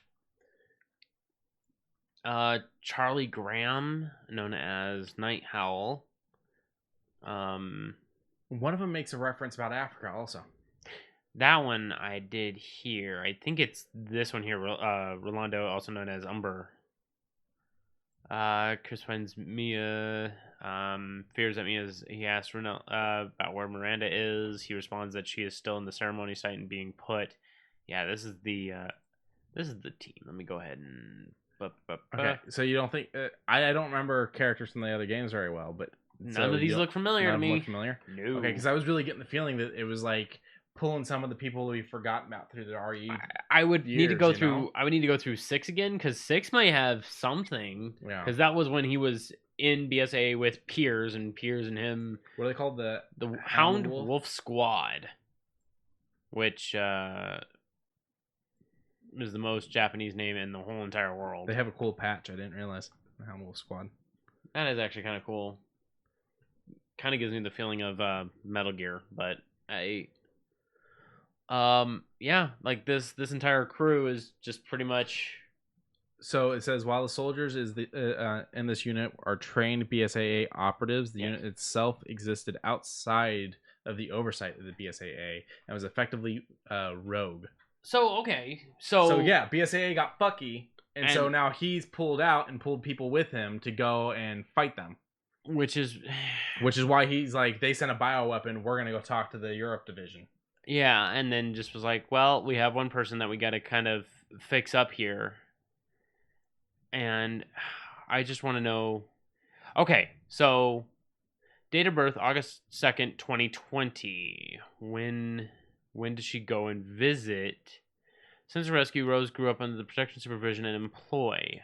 But how long? At some point, and a she teenage has Rose. And she does have because of the way she's in the guy. And the fact that Miranda literally goes, I can't even control her. Well, and Heisenberg wants to use her. Yeah. So this is an interesting thing, but I'm curious to denote on whether or not she's changing up faster, similar to how Eve did. See if there's any information. Like that. Oh man. Post-credits scene after Ethan's scared. Yada yada. They're saying it's taking place between 15 and 20 years later. That's dumb. I don't think she's growing rapidly. I think it's the only reason why I take issue with this is because now like Chris is gonna be way old. Yeah, because now so if she's born in 2020, when did that scene take place? And does that mean that there has not been any bad enough issues to where she has not been like put into a fucking bunker? Like she is technically a BOW. Yes. By all definitions, she is a BOW. Yes. Why is she available to be moved around? How did she get on the bus that got she escaped. I know. I get that. Mm-hmm. But how did she? Yeah. Is my angle. Because I mean, I'm assuming every time shit's gone down, they've probably locked her down. But when shit's not going down, she's probably got a little bit level of freedom. Chris is probably training her to be his ultimate fuck off weapon. Yeah. But my thought process is because that would put that in 2035, right, to 2040, roughly. Somewhere within that in that range. So my thought process is what most likely is going to happen is 9 is not going to be this. No, 9 is going to be whatever BSAA is doing with bioweapons. Yeah. Oh, this is this is down the line. We may hear something about it, but probably the next couple games will probably be us doing shit as she's growing up. Yes. And then eventually we're going to get to grown up her when shit's going down and get something kind of cool. Hopefully some technological stuff. So what do you think, though, about the concept of... I don't think it was Chris. I like these concept arts. The concept arts were really nice.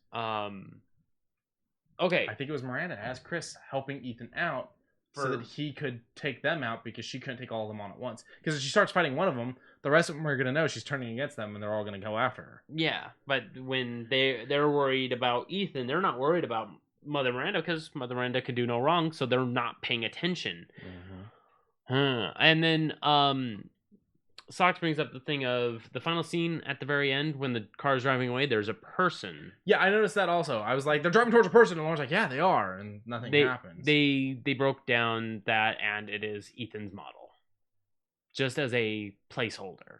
They broke it down. They did some things in like a CAD spacing area, showcase that it is Ethan's model, and I'm like, that's kind of cool that they used his model, but I'm like, Maybe after all these years, the mold's rebuilding him.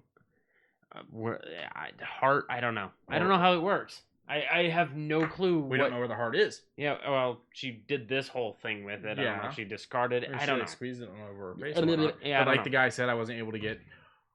The Duke picked Ethan up. What if the Duke kept Ethan's heart and replaced it? Or someone bought it off of him or stole it from him or something. I mean, as soon as Ethan takes the detonator, we lose track of him. Who's to say? I mean, I'm pretty sure he died. Oh, of course. But what happened? Like, did his body that close to the blast? Probably vaporized. But I'm thinking the Duke probably canned his heart because he likes to collect shit. We see that he collects the Cadu. Yeah, and any crystal pieces you get, he goes, "Ooh, hey." Yeah. Or he that does doll. have the Cadu in the jar from Fish Boy's room. So I think that maybe the Duke might be a connection there somewhere. We'll probably see the Duke again. Oh yeah.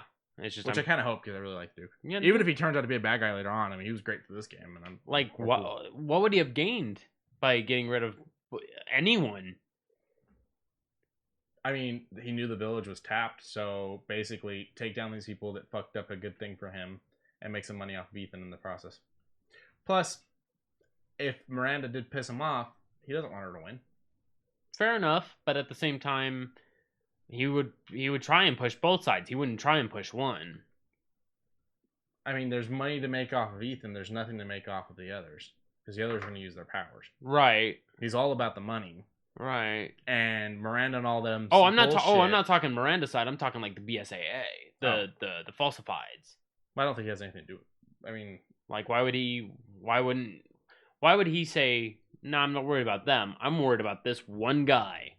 He knew he could take out Miranda. He knew from the beginning that Ethan wasn't normal. Yeah. Yeah, he did. Okay. Plus, with the BSAA killing bioweapons, the Duke not being human himself. Yeah, it makes me wonder if he'll just pop back up and be like, "Oh, hey, hi, how you doing? I'm here to sell you some weapon upgrades that only I can provide." Part of our exemplary customer service. Yeah. All right. Thank you for your patronage. Yeah, I'm good on this. If you're good on this. Yeah. I mean, he's the Duke's a great character. The boss battles were okay. The maps were decent. I felt like Heisenberg's map was a little bit of a fucking mess, but. I mean, to be fair, that's how he kind of made it, was to be a mess. Yeah.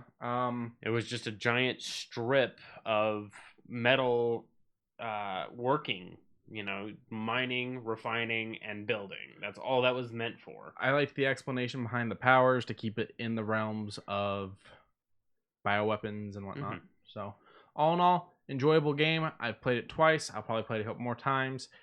There's certain things I like better in 7, but there's certain things I like better in this.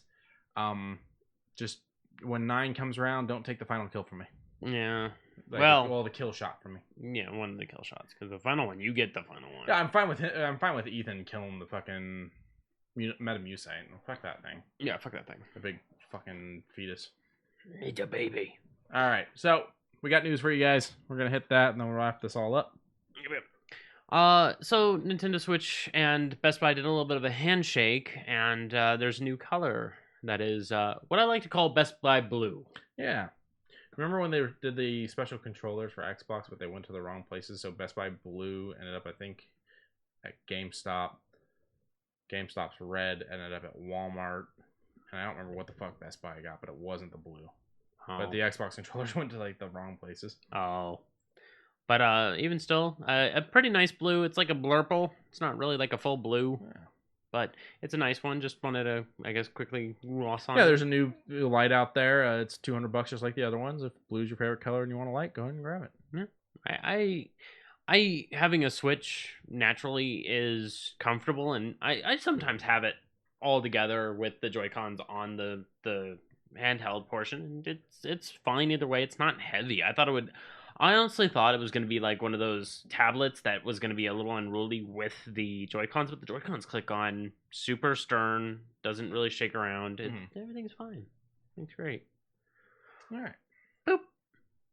So, Watch Dogs Legion is finally get a big update. So, Ubisoft in a big-ass blog post talked about the fact that we were getting 60 frames per second in what they're calling performance mode on the PlayStation 5 and the Xbox Series X on June 1st.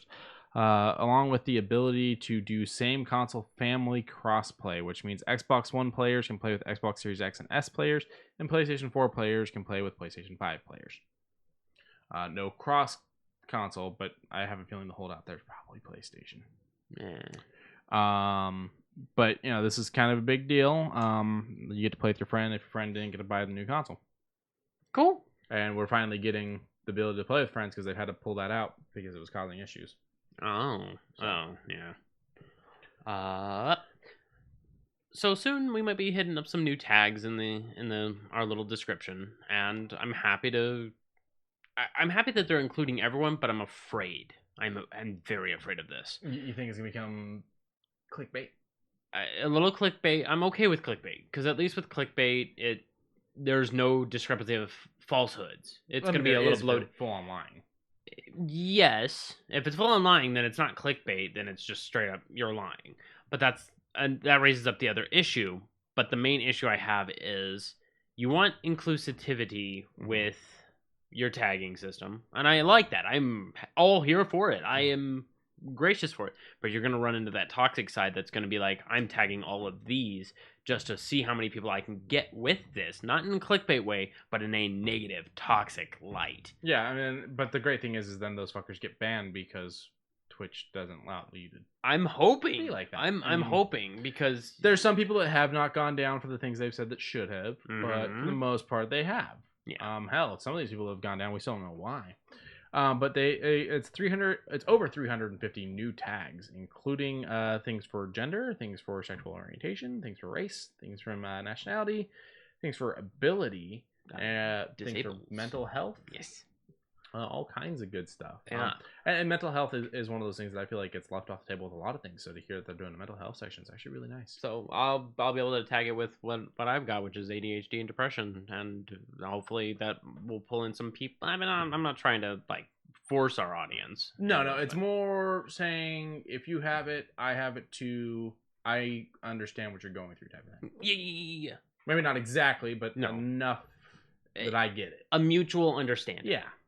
And they did in their post say that keeping your stream safe with the hateful conduct or harassment policy, in order to help us protect against malicious behavior, we recommend creators familiarize themselves with the available moderation tools, and there are some bots that help do such. There's a bot that helps get rid of words. If there is a word that you are just not a big fan of, the bot will be like, I detected that, I muted that word, I got rid of that. We don't want that word to be spoken.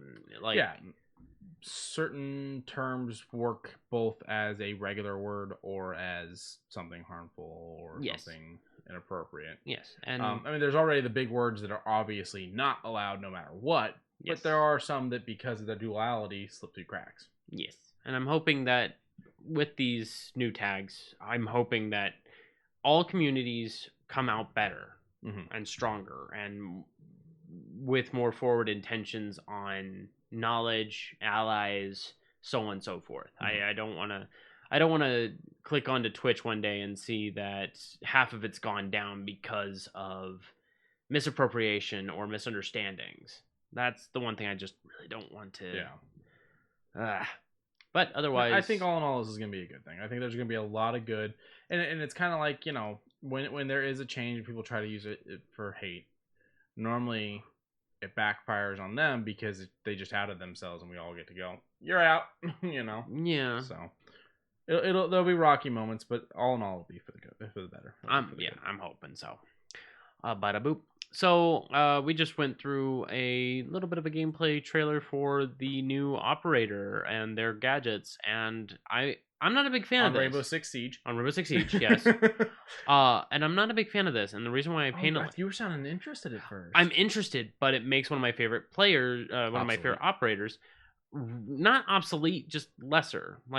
Sure, having the maneuverability to go up to a friend and be like, "Here you go, you're healed," kind of gets nullified when it's like, you can go over there and get healed. I don't need to be there. I can go lurk. And I'm like, it makes me feel bad. And what sucks is they have the same freaking weapon kit to a variable degree. They get the P90 just like Doc. And I'm like, Doc can just kind of roll around and do something else. What I do have to say is I love that, because this is from Ubisoft. I think this is their North American page. North America page. Yeah. So this is their North America page where they debuted the North Star Operate gameplay, gadget, and starter tips. So it's a lot of information and on the character and how to use it with actual gameplay.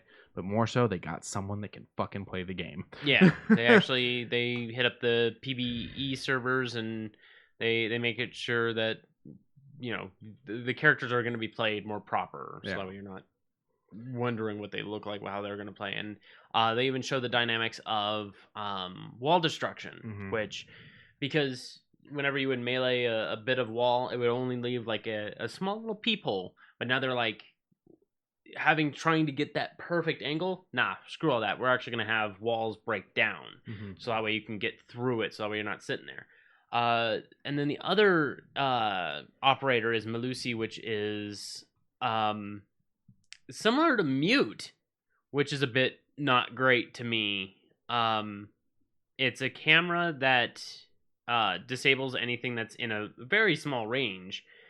And in that range, when you disable it, you can break Mira's mirrors now. Oh, that just changes all of the meta. I don't like this. Well, if you want to test out these new characters, I've got a suggestion. If you are a Prime member and you have your Prime account hooked up to your Twitch account, I've already missed the first couple, sadly, but they've still got some left. You've got a 7-day renown booster that you can grab right now. That's good to get you some packs. I missed 2 of those renown boosters, sadly. The next drop will be June, so make sure you grab this one before the first. Yes. Renown boosters get you a lot of good. That's interesting. They just powered up. Who is this? Echo? Did they buff Echoes?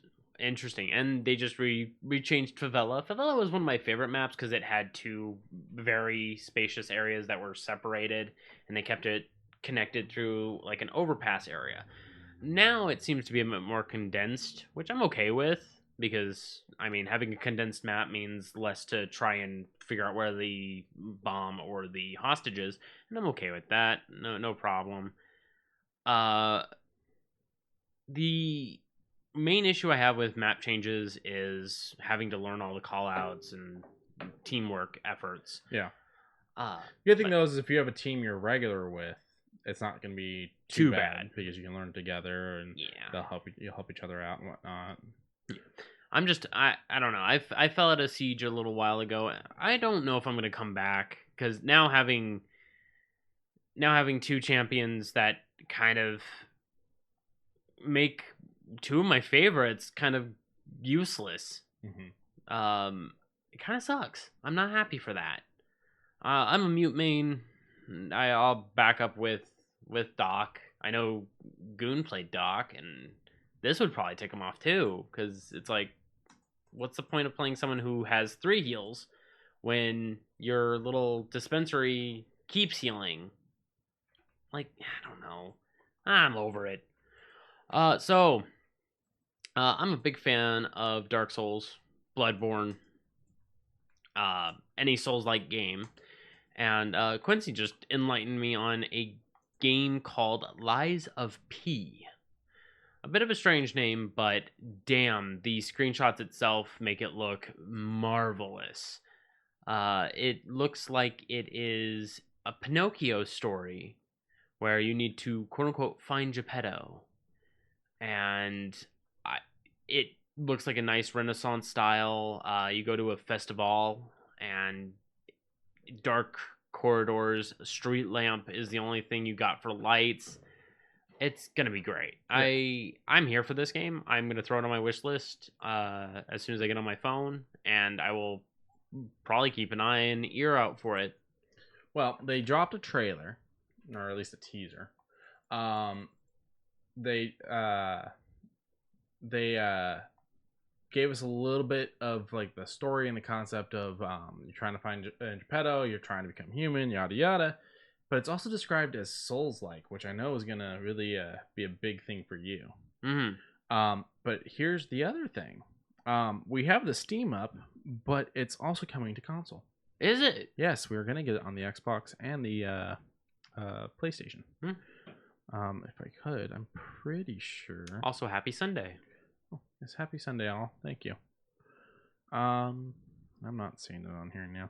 I don't think that we have an exact lockdown release date yet, but it is coming to the 3 big platforms. I don't know if it will get a Switch port. Feels like it might be something that won't work on Switch too This well. guy's just dragging a freaking whole ass safe. That guy just died with the mouse coming out of his mouth. That's kind of ew. Okay. But it does look creepy. It does look dark. I think it'll be pretty interesting. I think you'll have fun with this one. I'm hoping I do. And it's always interesting to see a darker take on something. Oh, is that supposed to be Notre Dame? I don't. Maybe. Yeah, I don't know. It's always nice to see a darker take on something that is connected to your childhood, because now we're all dark and sad. Oh, that's a lot of bodies. Yeah, that's a lot of bodies. That's a lot of bodies. So once it does come out, if you get your hands on it, we'll do a good review on it and breakdown of what we think of it. I certainly will. Ooh. Mechanics and let me skip ahead a little. Oh, it's just like a human-sized version of Pinocchio. Oh, that's good. And it's interesting because I wouldn't describe it as steampunk. What would you describe it as? It's just a prosthetic limb. It's like active, like it's just an actual, just cybernetic. What would you call prosthetic limb? I mean, I don't know if the rest of Pinocchio is like alive. The concept, not the concept of it of the game, because it's not steampunk. It's whatever Dishonored is. Yeah, there is a term for it. There was the falsified one of Cyberpunk because it's whaling and all that. But there is a term for it. Damn it. I'm trying to find it. I'm just gonna look up Cyberpunk and see if that pulls up what we're looking for. The devs have described it as such a... Nope, that is not what we're looking for. It has some steampunk inspiration. Pirate punk? I don't know. It's not really help. It's definitely not cyberpunk because it's like no. But I do know that what you're talking about. I just don't. Diesel punk. Yeah. Hang on. I guess kind of, yeah. There's better than this. Be careful. Oh well, it's Google. Good point. Safe search is on. Yeah. Diesel punk is about that area. Okay. Where you got. It's also kind of like whatever you would call like Wolfenstein. Wolfenstein is. Oh yeah, I don't know what to call Wolfenstein though. It's an interesting like middle ground. Yeah. So. But now this thing here. Yes, this thing. I want to get a NVIDIA RTX 3080. Those are going to be thousands of dollars. Well, you got the 3080s now. Go back up, please. Oh, yes. You got the 3080s, the 3070s, and 3060s Ti graphics cards. Yes. And they're going to be less desirable to miners. I'm like, no, they're going to be more desirable to miners, you fool. Well, they're reducing the hash rate. Yeah, but what do you mean less desirable? Like, you're wanting a lot of... If you get a lower hash rate, it doesn't... To me, I don't think it will matter because you slap 2 in there, you SLI them, and it's going to earn you as much as it would any other way. At least to me. You have to get 2 of them. Yes, but they'll pay for themselves over the course of time. True. I just don't understand how ETA, any hash rate earning is going to slow down from this. I'm happy that they're wanting to address this. Yeah, this is NVIDIA dropped a quick little blog just about the new ones and how, because they're having the hash rate, they think it'll be less desirable to miners. That sounds weird when you say it that way. Yeah. But it'll be less desirable to the crypto miners because that's kind of the goal, that the crypto miners are quickly buying up the graphics cards, and nobody can get any of them. But when you say, less desirable because, the hash rate goes down and that means less earnings, they don't care. They're going to buy them anyways because it's going to be something that's still going to earn them funding. They're going to be able to pay for themselves over the course of time. Yeah. But still, it's nice to see new stuff coming out, stuff that is more marketed towards those that aren't able to run. That want to play video games. Yeah, those that want to play video games, not those that want to run a machine and, destroy their electric bill. Yeah, right. And the heating in their house. Oh, God. Well, the cooling in their house, I guess, because it is the heating. Yeah. Shit. But yeah, so I mean, I just thought this was interesting. I thought you'd get a kick out of this. They also did another blog where they talked about the first games that are going to be available to run their VRs, and one of those is No Man's Sky. Oh, nice. Yeah. Oh, speaking of which, there is a No Man's Sky crossover with Mass Effect. Oh, cool. You get the Normandy. Nice. Yeah, I was like, that's kind of cute. But shoe news. So, the word cha, C-H-A, is a Chinese understanding for tea. Mm-hmm. It is just drinking tea. It is not tea itself. It is drinking tea. And it is one of the 7 necessities of Chinese lifestyle. And Nike is, I guess, going through all 7 of them. And one of which is tea drinking. Yeah. This nice, what would you call that? Mocha brown with a little bit of yeah, caramel up top. It is very dark roasted black tea with some hints and shades. The only part I don't like about these shoes is that at the very bottom it's got this light blue. I was gonna say the same thing. It doesn't mesh with everything else. The red works, but the blue doesn't. The red works, but because they aren't very complementary. But overall, the concept is just fine. Yeah. What are we looking at on price and release date? $150, and 2 days ago they released. So I guess that's not too bad. I mean, they're Nikes. They are Nikes. And they got a very nice box. Ooh, I like the box. Yeah. Do you ever keep your shoe boxes? Yeah, but I don't use them for the shoes. Yeah, they normally end up being used for something else. Yep. I've still got the one from my Spider-Man Vans. So. Oh, yeah, good. Oh, yeah. Doesn't that have, like, a custom box? It's just a bunch of Marvel comic covers all over it. Oh, okay. The second set I have here are tabbies. And for those who don't know what tabbies are, a Japanese-style shoe that has kind of a slit between your big toe and your secondary toe. Mm-hmm. And it creates an ergonomic feel for your feet. Almost similar to how flip-flops feel, but it's full. It's not like just a little tiny centerpiece. It is a full separation. They do not touch. And what that split is supposed to do is it is supposed to create just comfort. It is supposed to promote comfort. It is supposed to promote walking ease. Mm-hmm. And I feel like it'd be very uncomfortable for me, but that's because I've lived my whole life not doing that. Yeah. They don't look good. They don't look... The reds are okay. Yeah. For U.S. market, this is not anywhere good for us. I could see stubbing your big toe in this just because... It's kind of off by itself. It's already off by itself. Yeah. They don't look bad. It's just that little slit down the center. They look like just regular sneakers with the thing, and then I don't know what this little I don't know circle... what the numbers are about. Yeah, because I was like, oh, it's a 24. No, it doesn't. Oh, that's the sizing. Is it really? Well, maybe not. Yeah, I don't. Because I don't think there's a size 0 in shoe. Yeah, I don't know. All right, I don't know. What's the price and release date? $300 and 2 days ago. All right, cool. Go get you some shoes that are gonna make your toes feel weird. Or unless you're into that sort of thing. If you're already doing it, go get you some shoes that are Reebok. And as usual, we're grabbing these from Sneaker News, and even the people are voting this really low. 24 votes, and then 1.58 out of 5. That's pretty bad. The last shoes. Last week we talked about Vans doing Pride Month. This week we've got Converse doing Pride Month with their Chuck 70s and a bunch of other types. With I think 5 different. We'll find out in a second. This one has, with their highs, just a huge paint stroke of a rainbow that goes from just about where the shoe ends at the top all the way down, winding to the sole of the shoe, where the sole of the shoe is just a mess of a tie-dye rainbow. Looks fine. I got no problem with them. On the other side, you got the Converse star with the Pride rainbow.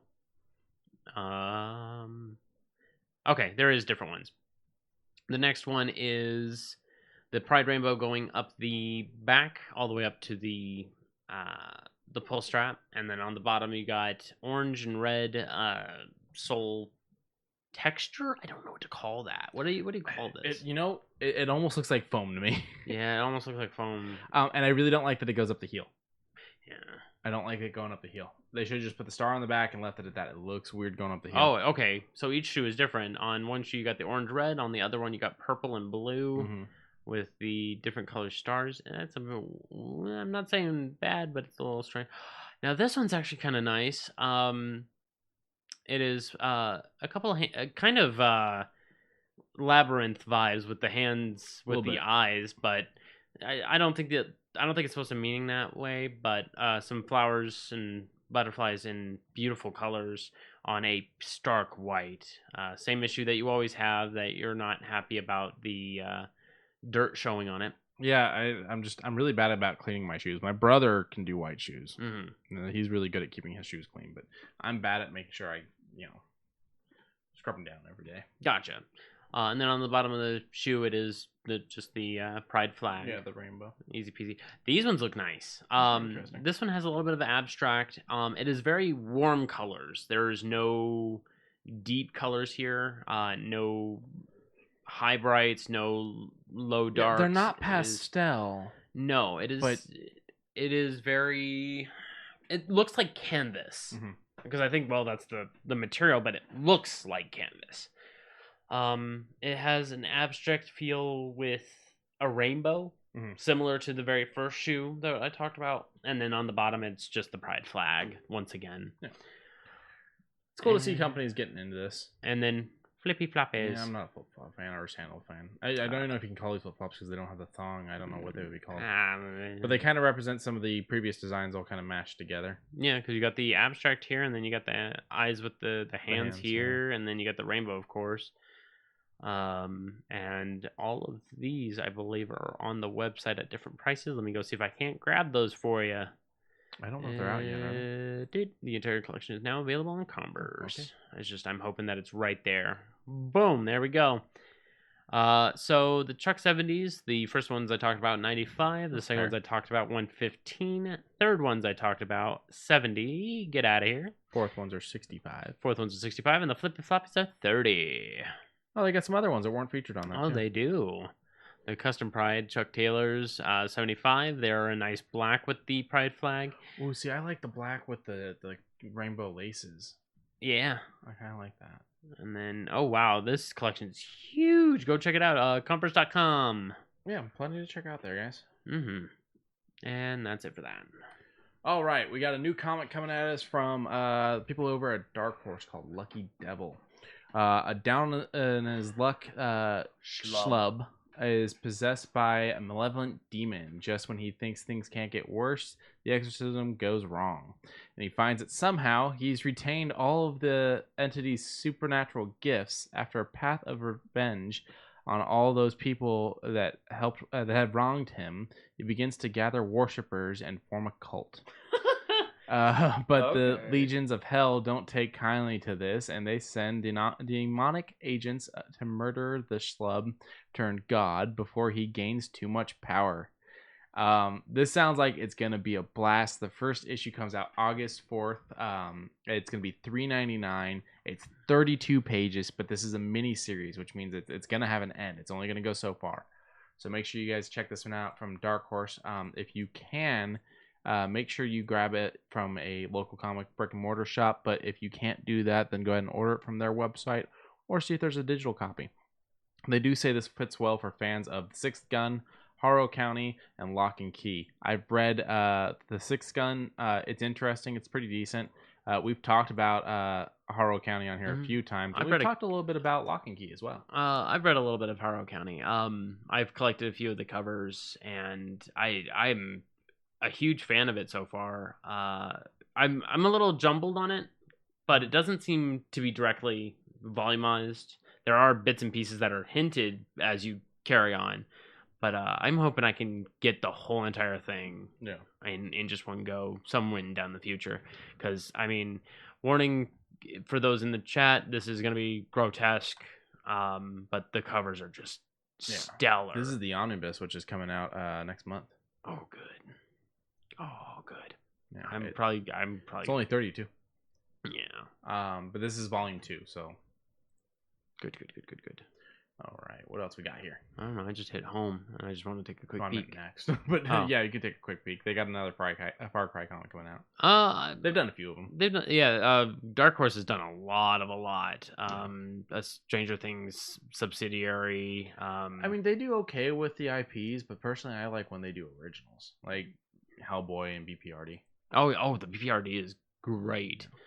Yeah, they've done Dragon Age. Yeah, and then The Witcher. All right, enough of that. Bam. Okay, what this do? So this is the Avengers Marvel Legends series Iron Man Nano Gauntlet. It is actually wearable, movable fingers and all that. With the Infinity Stones can snap in, so they come out and they can be put in. This thing is $124.99. It is available for pre-order. You currently get it on Amazon. You might be able to get it directly from the seller as well. Not entirely sure who that is, but this one right here is shipped from Amazon. So this is, one of those great nerd things. I would get this, and it's gonna be great for cosplayers too. I mean, it's from the Legends collection over at Hasbro, so it's a little plasticky, but it's also still very decent work. I feel like with a little bit of touch-up paint, just to kind of rough it up a little bit, make it pop a little bit more, this will be great for cosplayers. Oh yeah, and the only thing I don't like about it is that right there, that little bit.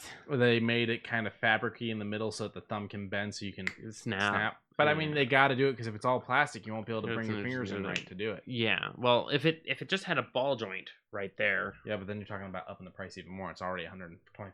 You're right. But this thing's pretty cool. Check it out, guys. It looks pretty cool. Boop. And last but not least, Hocus Pocus 2. We've known it's been on the way. We've talked about it. The actresses are all on. Mick Garris will not be directing, sadly, but I'm sure we're going to get a great movie. It's just confirmed for next year. Disney Plus exclusive. Yep. So it's not getting a theatrical release just like the original didn't. At least I don't think the original did. But it's not going to TV. It's going to streaming service. So if you're a fan and you don't have Disney Plus, save that... You might want to save up on that subscription. That free trial that you get for when this comes out.